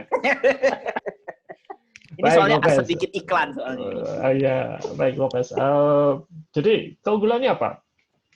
Satu yang salah satu kesimpulan dari seminar ulang tahun prodi akuntansi tahun lalu itu adalah lulusan akuntansi itu nantinya akan menjadi analis data, bukan analis sistem gitu ya, analis data. Jadi kalau kita belajar data science, kita jadi tahu bagaimana kita bisa mengambil data, membersihkan data, mengolah atau menganalisa data tersebut, dan menyajikannya kepada orang-orang yang membutuhkan. Ini sekilas mirip dengan proses akuntansi, gitu kan? Tetapi kalau akuntansi itu kan merekam transaksi, semoga saya tidak salah, ini ada dosen-dosen PA di sini, gitu kan? Merekam transaksi, dan mengklasifikasikan, dan kemudian mengolah dan menyajikannya sebagai laporan keuangan. Nah, kalau ini kita tidak hanya menyajikan angka mentah, tetapi kita menyajikan arti angka-angka ini itu apa. Ya, misalnya kalau laba naik sekian persen itu artinya lalu apa? Dampaknya bagaimana? Kita juga bisa membantu untuk memprediksi apa yang akan terjadi di masa depan. Seperti tadi Google Flu Trend itu kan sederhana sebetulnya, tapi bisa memprediksi suatu peristiwa yang akan terjadi. Oke, saya kira itu sudah bisa menjawab, Pak Tom. Jadi, lalu ada pertanyaan yang masuk ke private saya nih, mungkin di tempat Pak Haji tidak muncul. Ini bicara tentang ini, Pak, apa keunggulan menggunakan data science dalam audit fraud? Oke, keunggulannya adalah karena sekarang itu kan semakin banyak, ya saya kira hampir sebagian besar sistem informasi akuntansi besar itu berbasis komputer, gitu kan. Data juga banyak. Menyembunyikan fraud itu jadi lebih mudah, gitu kan? Karena bisa tersembunyi di balik data, gitu kan. Manipulasi data juga lebih mudah. Karena kalau dulu mungkin manipulasi kwitansi, gitu ya, Pak Tom ya, cari cap, gitu kan ya, nota kosong. Sekarang enggak, gitu kan. Itu lebih mudah lagi dengan teknologi digital. Nah, maka dengan menggunakan data science ini, karena yang kita hadapi itu datanya semakin besar, mau tidak mau kita harus punya alat yang bisa juga menangani data dalam jumlah besar.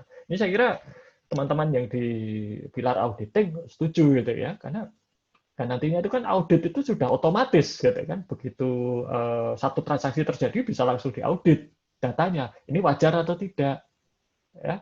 Apa ini fraud atau bukan, kan begitu, dan itu sudah ada flag-flagnya atau tanda-tandanya yang harus diperhatikan, dan ini nanti untuk profesi audit ini juga sangat penting ini. Nah, kita berhadapan dengan data yang jumlahnya ratusan giga gitu ya, dan ada di mana-mana, jadi kalau tidak punya alat yang tepat untuk itu akan sangat kerepotan. Lalu ini ada lagi pertanyaan dari chat, Pak, dari Felix Rio Prabowo. Oh ya. Nah, ini berkaitan dengan pembersihan data, Pak. Pembersihan data dilakukan oleh manusia. Itu rawan salah nggak? Rawan bias nggak, Pak? Itu gimana? Penanganannya seperti apa, Pak? Oke, kalau yang peta banjir Jakarta itu saya tidak membersihkan data. Saya itu menemukan di dalam contoh data-data mana saja, dan saya beri tanda bahwa ini bukan data yang terkait dengan banjir Jakarta. Jadi jangan diolah, gitu kan. Nah, ini digunakan oleh tim dari University of Wollongong untuk melatih mesin mereka supaya bisa mengenali mana tweet yang benar-benar banjir, mana tweet yang ngawur. Jadi saya itu sebagai pelatih lah gitu ya, memberikan info, karena sebagian besar tweetnya itu kan bahasa Indonesia, sedangkan orang-orang yang melatih mesinnya itu bahasa Inggris, jadi mereka nggak tahu gitu kan, ini banjir beneran. Mereka hanya tahu ada kata banjir, tapi apakah ini banjir Jakarta atau banjir air mata gitu. Itu yang mereka minta bantuan saya itu. Dan karena sosial media itu kan bahasa Indonesianya bukan bahasa Indonesia yang baik dan benar, sering tercampur bahasa daerah, ada dialek anak muda zaman itu ya, bukan zaman sekarang karena udah 7 tahun yang lalu itu. Nah, maka itu yang harus dilatih kepada mesinnya. Jadi pembersihan datanya tidak manusia. Saya itu hanya memberikan tanda mana yang harus dibuang gitu ya. Dan nanti mesin akan menggunakan itu untuk mengenali data-data yang lain gitu Pak Tom. Oke. Berarti tidak dikerjakan manusia, tetapi mesin ya Pak ya? Ya, tetap mesin.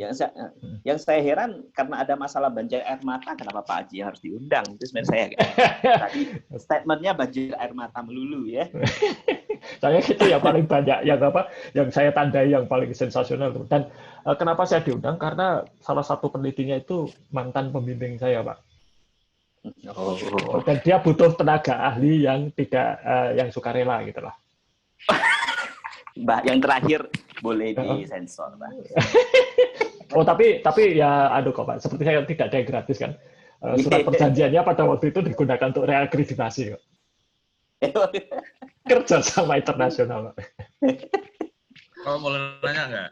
Monggo, Pak Putu, silakan. Oke, kita saya saya mau nanya tentang terkait dengan big data tadi Pak Sami Haji. Jadi data yang begitu besar sehingga harapannya adalah memberikan informasi bagi pengambilan keputusan. Nah, cuman yang menjadi persoalan adalah di data yang besar ini kan seperti tadi cerita teman-teman dari mahasiswa dan dari penjelasan Pak Haji kan campur-campur Pak Haji. Ya. Maka saya kira sebelum kita menguji itu ya seperti biasa aja lah dalam konsep di dalam penelitian itu, maka kita akan melakukan uji validitas dan reliabilitas terhadap data tersebut, gitu, supaya hasil analisis itu tidak bias, gitu. Jadi informasi yang dihasilkan dari semua hasil analisis itu tidak bias, sehingga tidak menyesatkan dalam pengambilan keputusan. Nah, pertanyaan saya adalah Pak Haji, tadi di slide kayaknya nampak, tapi kayaknya kayaknya belum begitu banyak Pak Haji mengeksplor terkait dengan validitas dan reliabilitas untuk memastikan data yang besar ini ya Pak, apakah data divalid, apakah sehingga layak untuk kita analisis lebih lanjut. Ya. Terima kasih Pak Haji. Baik, terima kasih Pak Putu, sudah diingatkan. Memang tidak saya bahas secara khusus karena itu sebenarnya tekniknya banyak, tetapi mungkin begini Pak Putu, konsep validitas reliabilitasnya itu sedikit berbeda gitu ya, bukan seperti kalau kita penelitian sebetulnya. Konsepnya itu kalau di sini itu adalah apakah datanya itu bersih atau tidak. Karena data business itu banyak sekali yang kotor. Misalnya, kalau dulu tahun 95 ini yang saya ingat betul karena saya jadi mahasiswa, pertama kali KRS pakai komputer di Atmajaya, yang membimbing saya KRS itu menunggu saya Pak Putu, itu saya ingat betul. Di Merican Pak dulu Pak. Lalu waktu itu ada kasus di mana nomor mahasiswanya benar tapi namanya salah. Itu terjadi karena barisnya geser satu. Saya nggak tahu Pak Putu ingat atau tidak, tapi saya ingat betul karena yang muncul di depan layar komputer saya itu nama wanita Pak. Waktu itu Pak Putu tanya, ini nomor mahasiswanya betul, lalu tunjukkan KTM, ya sudah, namanya abaikan gitu kan. Ya, hal-hal seperti itu kan sering terjadi Pak. Atau kalau Pak Putu misalnya ke supermarket, lihat di rak, itu harganya 10.000, begitu di kasir kok 11.000. Sering toh Pak? Nah, itu adalah data yang tidak bersih. Data yang tidak bersih itu kalau dianalisa menjadikan keputusan kita salah. Gitu ya.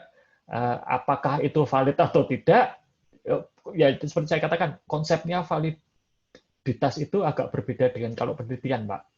Kalau kita kan konsepnya masalah bias dan sebagainya gitu ya. Biasnya itu terkait. Nah, di dalam pembuatan keputusan bisnis ya kita memang harus sadar supaya tidak ada bias gitu ya sebisa mungkin. Nah, tapi kalau yang saya bicarakan mengenai data tadi itu adalah membersihkan data. Ya, bias itu ada pada analisa. Nah, ini yang sering sekali problematik saat ini. Karena biasnya itu, apalagi untuk bisnis yang bukan orang akademis ya, bias itu sangat-sangat mungkin terjadi seperti cerita saya tentang Amazon, ya kan. Nah, atau yang tadi pasien diabetes itu masih sering terjadi, Pak, dan itu banyak menjadi keluhan.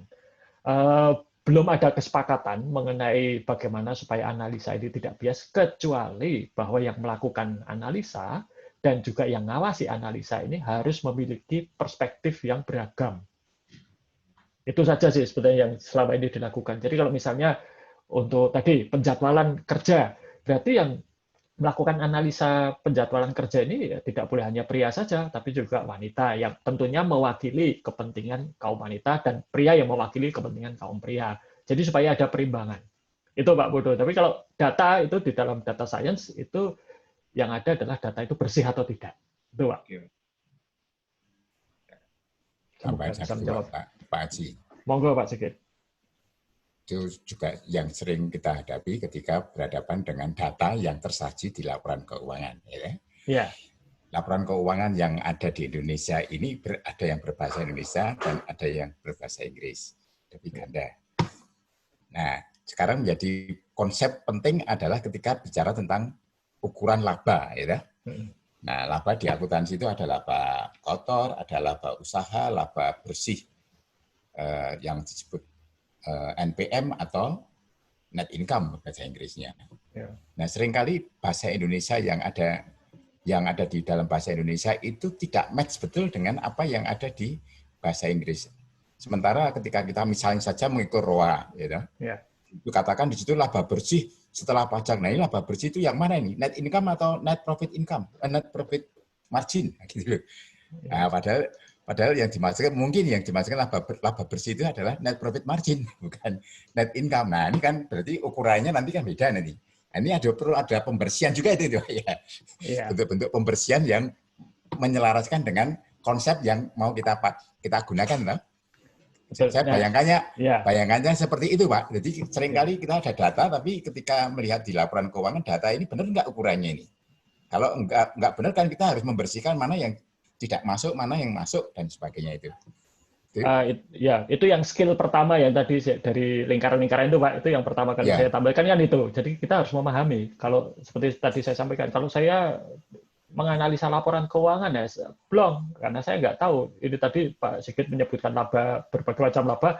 Saya mengingat-ingat keras dulu PA1 saya tuh sudah hilang semua, Pak. Gitu kan. Jadi saya agak bertanya-tanya. Tapi ya saya menangkap yang dimaksud Pak Sigit. Dan itu adalah memang mengapa meskipun nantinya profesi akuntansi itu berubah. Ini menurut saya teori-teori akuntansi dasar itu tetap harus disampaikan dengan baik. Karena kalau tanpa itu, pemahaman akan bidang kerja akuntansi menjadi kacau, Pak. Dan ya, betul, setuju sekali ya.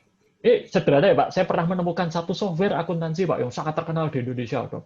Mungkin salah satu yang paling laris. Itu inventory bisa minus, Pak. Dalam akuntansi kan nggak ada, Pak. Inventory kok minus itu kan nggak mungkin, Pak. Nol bisa, tapi minus kan nggak mungkin, Pak. Berarti kan itu orang informatika membuat software akuntansi gitu kan, ya nol kalau dikurangi ya minus gitu. Itu pendekatan matematika itu. Ya betul, tapi berarti kan logika akuntansinya nggak jalan. Nggak masuk. Iya betul. Nah itu yang saya maksudkan tadi, dan itu yang selama ini kalau pada mahasiswa saya ikut kelas saya tekankan. Boleh saja yang buat sistem, buat software itu orang informatika, ilmu komputer, terserah. Tapi kalau tidak paham akuntansi ya jadinya seperti itu. Dampaknya informasi yang dihasilkan ya nggak ada gunanya. Keliru. Ya. Gitu, Terima kasih Pak. Sama-sama Pak. Sedikit. Pak Tom, tuh, yuk, bilang Pak Tom. Pak Tom terputus mungkin. Pak Tom kehilang, Pak Tom kelempar. Itu ada pertanyaan dari Pak Novi kayaknya Pak. Oh iya betul. Masih data yang dianalisis lebih banyak data urun mendapat dalam analisis data atau machine learning, data yang dianalisis lebih banyak data sekunder. Maka data yang valid dan reliable lebih pada sumber data dan pembersihan data sehingga data lebih sesuai dengan konteks yang diberikan. Ya, setuju Pak Novi. Tadi belum saya sampaikan sih, tetapi di dalam proses pembersihan data itu kita mengidentifikasi data apa saja yang tidak bersih, atau yang tidak lengkap, atau yang salah, atau yang kosong, dan lain sebagainya. Nah, kemudian masih ada satu langkah lagi, dan ini sebetulnya yang termasuk di dalam bidang komunikasi, data yang tidak bersih yang tidak benar ini harus ditelusur kembali ke sumbernya dan dilihat mengapa kok bisa sampai data ini tidak bersih. Berarti sistem yang merekam atau mengambil data itu ada masalah dan itu harus diperbaiki supaya kualitas datanya membaik. Nah ini loop yang ini tidak saya masukkan, tetapi ini sebetulnya salah satu hal yang penting. Jadi kalau kita sebagai data scientist gitu ya melihat ada data yang kita olah kok keliru, nah ini harus kembali lagi ke sumbernya. Kenapa kok keliru? Ya, di mana kekeliruan ini terjadi? Jadi betul sekali dikatakan oleh Pak. Tapi datanya ini saya nggak tahu ya maksud data sekunder itu apa. Tapi apakah mungkin ya dimaksud dikumpulkan orang lain ya kalau seperti itu iya sih betul ya tapi memang betul ya disampaikan Pak Novi. Oke mungkin ini Pak Tom ya, berarti ini harus merangkap sebagai moderator ini. Menanggapi sedikit Pak Samyadji. Monggo Pak Toto. Karena tadi Pak Samyadji sedikit dan sebenarnya tidak sedikit ya banyak menyinggung masalah etika. Betul, Pak. Saya kira memang itu menjadi isu yang menurut saya dari kacamata saya menjadi isu yang paling hot ya untuk saat ini untuk mengkonfrontasikan dunia digital yang kemudian dampaknya adalah peningkatan data yang sedemikian masif dengan masalah etika. Jadi rasa-rasanya masalah security, masalah etika ini isu besar yang kalau kita lihat ini sangat kontradiktif Pak dengan fakta dan realita yang sebenarnya kita hadapi. Karena kalau kita berbicara data itu yang tadi banyak disinggung itu kan melihat aspek manusia sebagai homo economicus gitu ya. Melihat manusia itu dari dunia material. Betul. Padahal kalau kita berbicara soal etika, itu kita berbicara dari aspek yang sudah mengarah kepada dunia spiritual, Pak, ini sebenarnya. Pak. Lalu kan ini kan sangat kontradiktif. Sangat kontradiktif, betul. Lalu menjadi sangat sulit, bahkan mungkin memunculkan pertanyaan, lalu dalam dunia digital itu, apakah masih relevan nih kita berbicara soal etika? Karena kalau kita berbicara soal bagaimana data itu kemudian diolah, bahkan dimanipulasi, lalu seakan-akan ini menjadi medan perang kan gitu kan? Yeah. Oh dalam medan perang itu apakah masih berbicara etika itu relevan? Tetapi tadi satu item yang saya kira ketika menanggapi pertanyaan Pak Arsono tadi, kacamata etika selalu berbicara level pertama adalah level legal, regulatory gitu kan? Yeah. Di atas itu kita berbicara hal yang agak abu-abu Pak ini Pak. Yeah, lalu adil atau tidak, gitu. Fair atau tidak, kan gitu. Lalu yang paling abu-abu lagi adalah ketika kita sudah bisa mendefinisikan itu fair atau tidak adalah berbicara apakah saya nyaman dengan action, dengan tindakan, dengan keputusan yang saya ambil. Ini sangat abu-abu, Pak. Nah ini lalu menjadi sangat menarik untuk kita bahas ini. Apalagi kalau Pak Aji tahu persis di dalam dunia digital itu ada yang namanya underground world gitu ya Pak ya. Wah, itu apakah relevan itu berbicara soal etika? Gitu. Iya. Nah itu beberapa tanggapan Pak, poin-poin yang mungkin nantinya akan menjadi diskusi besar kalau kita betul dari sisi aspek teknikal itu Samyadji pasti memiliki tools, memiliki pendekatan, memiliki tata cara yang sangat variatif dan sangat kaya untuk mengolah, memanfaatkan data, informasi. Yang tadi sudah berapa Pak? 40.900 exabyte ya. Exabyte. Itu kalau dihitung nominal mungkin sudah quintillion gitu ya. Atau septillion ya. Nggak tahu apa itu namanya, nggak tahu saya. Yeah. Tapi di balik itu saya kira sisi humanity itu menjadi hal yang perlu untuk dibahas.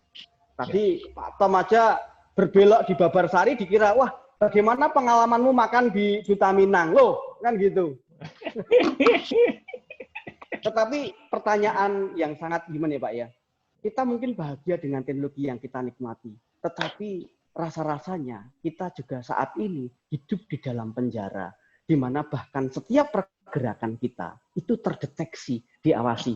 Maka hati-hati Pak Tom, jangan pergi ke tempat-tempat yang menimbulkan banyak pertanyaan gitu kan kira-kira. Terima kasih Pak Samyadji. Ya, matur nuwun Pak Toto. Justru tadi itu dalam skill itu saya letakkan etika itu nomor 2 karena memang saya juga punya keprihatinan yang sama dengan Pak Toto gitu ya. Tidak usah kita bicara underground lah Pak di internet itu ya, di web atau apa, nggak usah. Yang jelas-jelas tidak underground saja, data kita di bank misalnya, itu siapa yang bisa melihat? Data mahasiswa kita atau data kita sendiri sebagai dosen terbuka lebar di Forlabdikti. Ya, saya paham sih itu bisa digunakan untuk satu verifikasi supaya ya misalnya apakah Pak Tom ini benar-benar dosen di Atmajaya atau tukang parkir di Atmajaya misalnya seperti itu. Tapi itu juga kemudian menimbulkan tanda tanya pada diri saya, apakah data ini tidak punya potensi untuk disalahgunakan gitu ya. Apalagi datanya kan lumayan lengkap gitu. Kalau mahasiswa kan ambil mata kuliah apa saja, itu pindahan atau baru, kalau dosen itu karyanya apa, sekolahnya di mana, ya. NIDN, nah itu kan potensi masalah yang cukup besar yang sayangnya sepertinya tidak dipikirkan dengan baik oleh pemerintah ini. Sebagai regulator mestinya. Saya setuju Pak Tok. Ini mungkin memang nanti kita dalam kesempatan terpisah perlu mendiskusikan ini sehingga nanti kalau kita menyusun mata kuliah ini sisi etikanya tidak tertinggalkan begitu. Matur nuwun Pak Toto. Monggo Pak Tom. Oke. Atau mungkin jauh Pak. Ya. Edisi berikutnya itu etika bisnis dalam era digital itu Pak Toto bisa berbagi. Nah itu loh, saya bayangkan. Sudah dicatat Bu Anas. Menarik nih.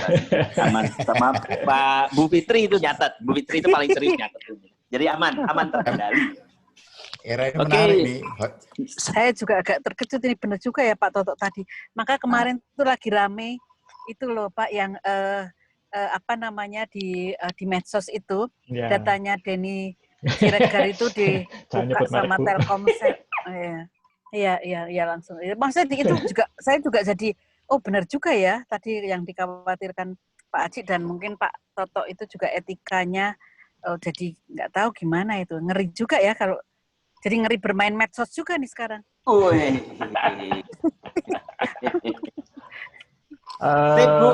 Ya sebetulnya gini Bu Anas, kalau saya ya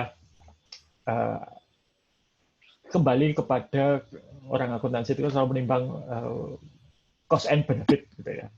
Apakah benefit bermain sosial media ini lebih besar daripada cost-nya? Tentunya tiap orang berbeda. Tapi saya selalu punya satu prinsip bahwa saya itu siapa sih di sosial media. Di Twitter itu follower saya belum sampai 500 gitu kan. Di Instagram follower saya ya hanya istri saya, ya, om saya gitu ya. Anak saya aja nggak mau follow saya gitu ya. Jadi resikonya kecil lah ya. Safety in number. Jadi kalau kita itu bukan siapa-siapa di sosial media itu kemungkinan disalahgunakan juga tidak besar. Bukan berarti tidak ada ya, tidak besar. Dan tentunya beda ya kalau politisi ya, beda kalau politisi. Oh iya Bu, kayak yang tadi dibicarakan itu kan dia kan artis gitu ya. Jadi ya yang tidak suka banyak. Kalau kita itu kan paling-paling yang tidak suka kan mahasiswa yang tidak lulus gitu kan ya. Ya toh Pak Tom. Kan mahasiswanya nggak friend. Nggak friend. Ya, memang gitu. Ada satu Pak pertanyaan terakhir sekali ini. Oh iya. Pamungkas dari saudara Novianto Wibowo. Nah, Pak Opi nanya nih, dalam analisis data tuh perlu uji normalitas nggak Pak Haji? Nah itu pertanyaan terakhir ya, paling. Oh beda. Normalitas. Nah. Iya kalau normalitas dalam artian seperti penelitian tidak. Kita sudah menjawab Pak Putu ya bahwa kita membersihkan data. Tetapi normalitas dalam artian data ini itu menunjukkan fenomena yang normal atau tidak sih? Misalnya, pengeluaran untuk mendeteksi fraud. Pengeluaran yang normal itu polanya seperti apa? Itu kan bisa kelihatan. Jadi kalau nanti ada sesuatu pengeluaran yang tidak normal atau menyimpang dari kenormalan, nah ini perlu diselidiki lebih lanjut. Jadi saya kira begitu. Mungkin saya agak salah tadi ya, memulai dengan penelitian, tapi saya mulai slide itu tuh maksud saya adalah kita tuh sebenarnya sudah terbiasa data analitik gitu ya. hanya saja dibungkus dalam bentuk penelitian. Nah, sedangkan kalau kita bicara data science untuk pembuatan keputusan bisnis, itu kadang kaidah-kaidah akademik dan kaidah-kaidah penelitian sering harus diabaikan. Contoh kalau Tokopedia itu mau meramal, misalnya Pak Tom ini kalau belanja kapan, ya jam berapa, barang apa, tanggal berapa, itu nggak pakai aneh-aneh kok. Mereka pakai korelasi aja. Korelasi itu kan sebenarnya hanya korelasi, itu kan bukan sebab akibat. Tapi untuk Tokopedia mereka nggak peduli. Kalau korelasi menunjukkan Pak Tom itu belanjanya Jumat sore jam 7 setelah gajian, ya mereka akan menyasar Pak Tom Jumat sore jam 7 setelah gajian. Kalau sebabnya saya apa nggak penting itu. Kalau saya nggak perlu analisa, Pak. Saya belanja online itu selalu tanggalnya double date, Pak. Tanggal 7 bulan 7, tanggal 8 bulan 8, dan seterusnya. Karena itu Pak. Nah, artinya kan sebab akibat nggak penting. Korelasi. Ya. Pak Haji, sedikit nyambung terkait pertanyaan Pak Nono dan Pak Toto tadi ya.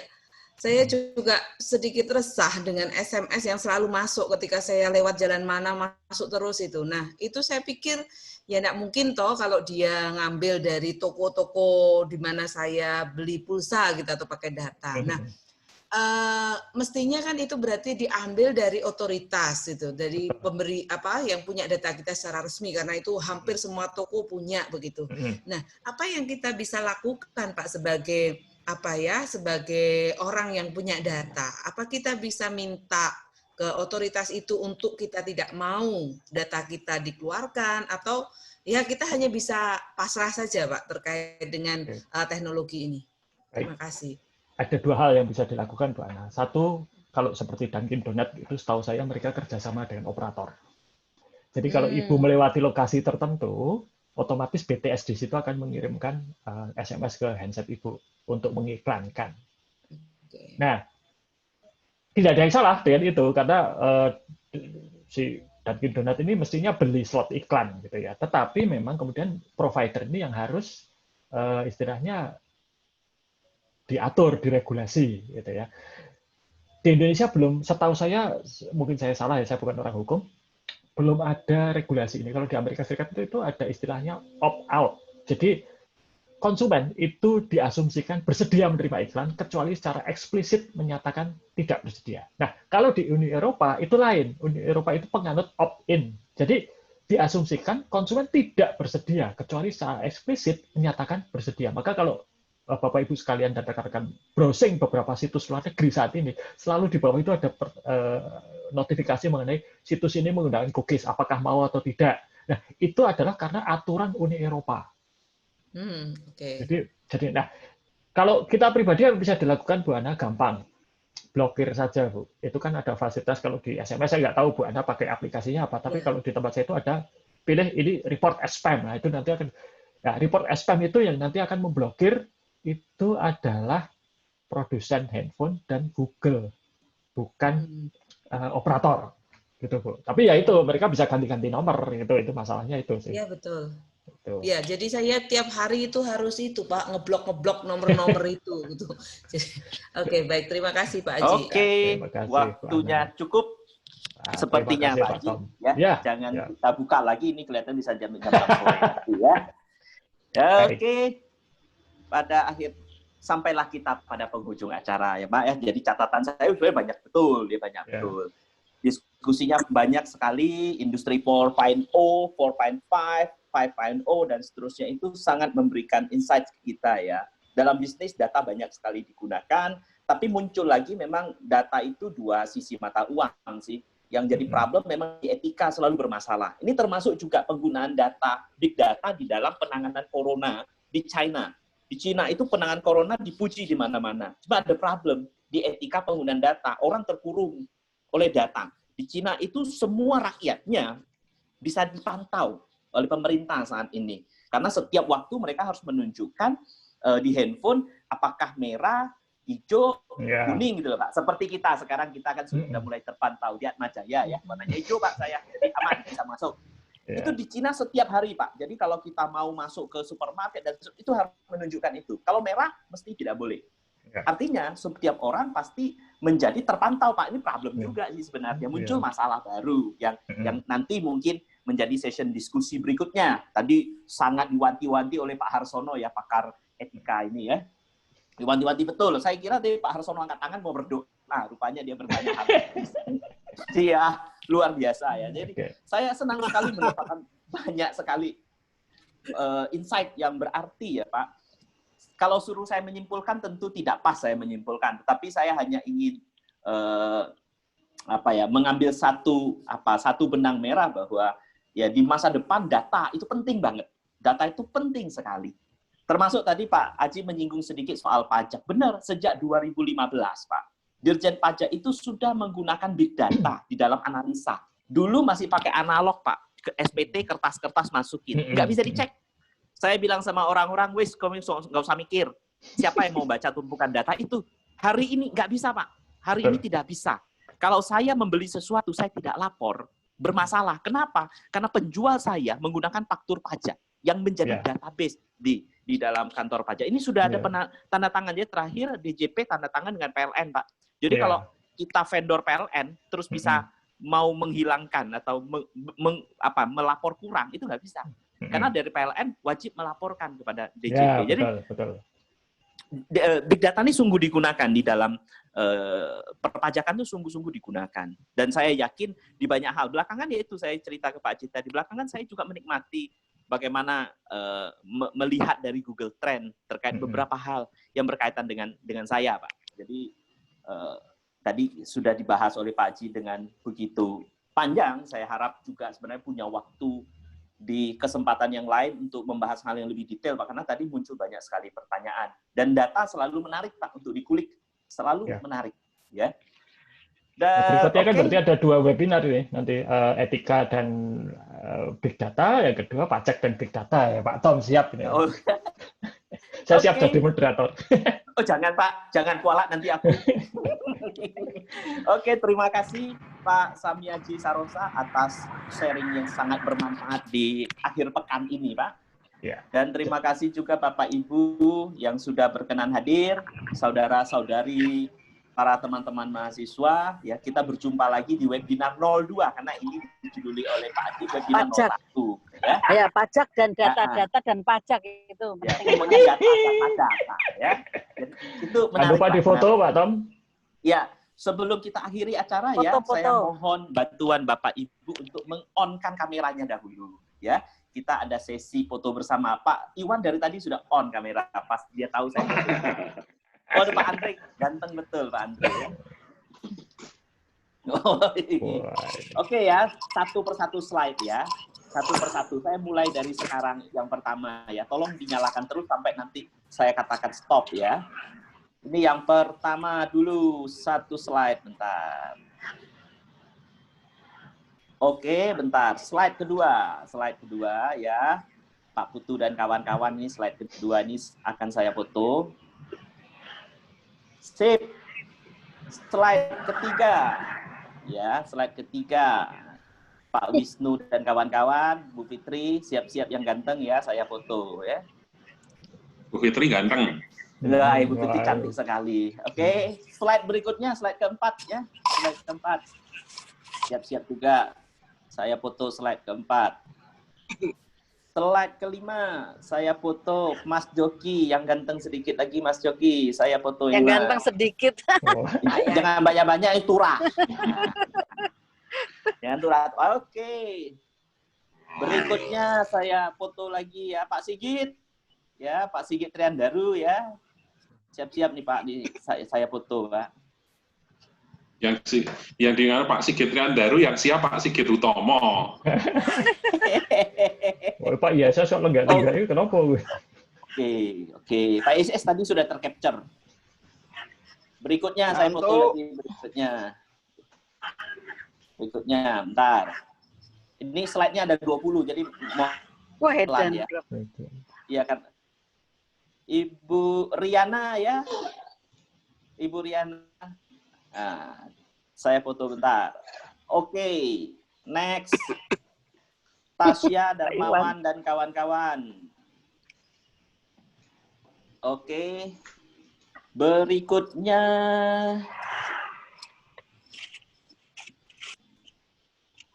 yang lain ini belakang sudah tidak ada yang menyalakan video ya. Jadi tidak saya foto lagi belakang ya, karena tidak ada. Ya aku ora kefoto ora mlebu KR lho iki. Oh, sudah. Pengaruh iki, pengaruh. Ancaman beritane. Berbahaya, ancaman berbahaya. Aku wis Tapi kefoto. penampilannya Pak YSS kok ketake kayak penampilan bar kelegan gitu loh. Ya lega. Bareng gowes ki mau. Jangan salah, ini Pak YSS, khusus Pak YSS demi KR sak foto sendirian. Jadi kawan-kawan. Ya, udah. Terus nanti tak kirim sendirian, Pak. Swing ganteng sendiri, betul ya, tidak ada lawan. Oke, terima kasih Bapak Ibu. Terima kasih Bapak Ibu. Terima kasih Pak Haji. Terima kasih semuanya. Terima kasih semuanya. Terima kasih. Seminar berikutnya perlu kita pikirkan Pak Tata. Pajak dan Big Data. Pada Bu Andra. Bicara siap.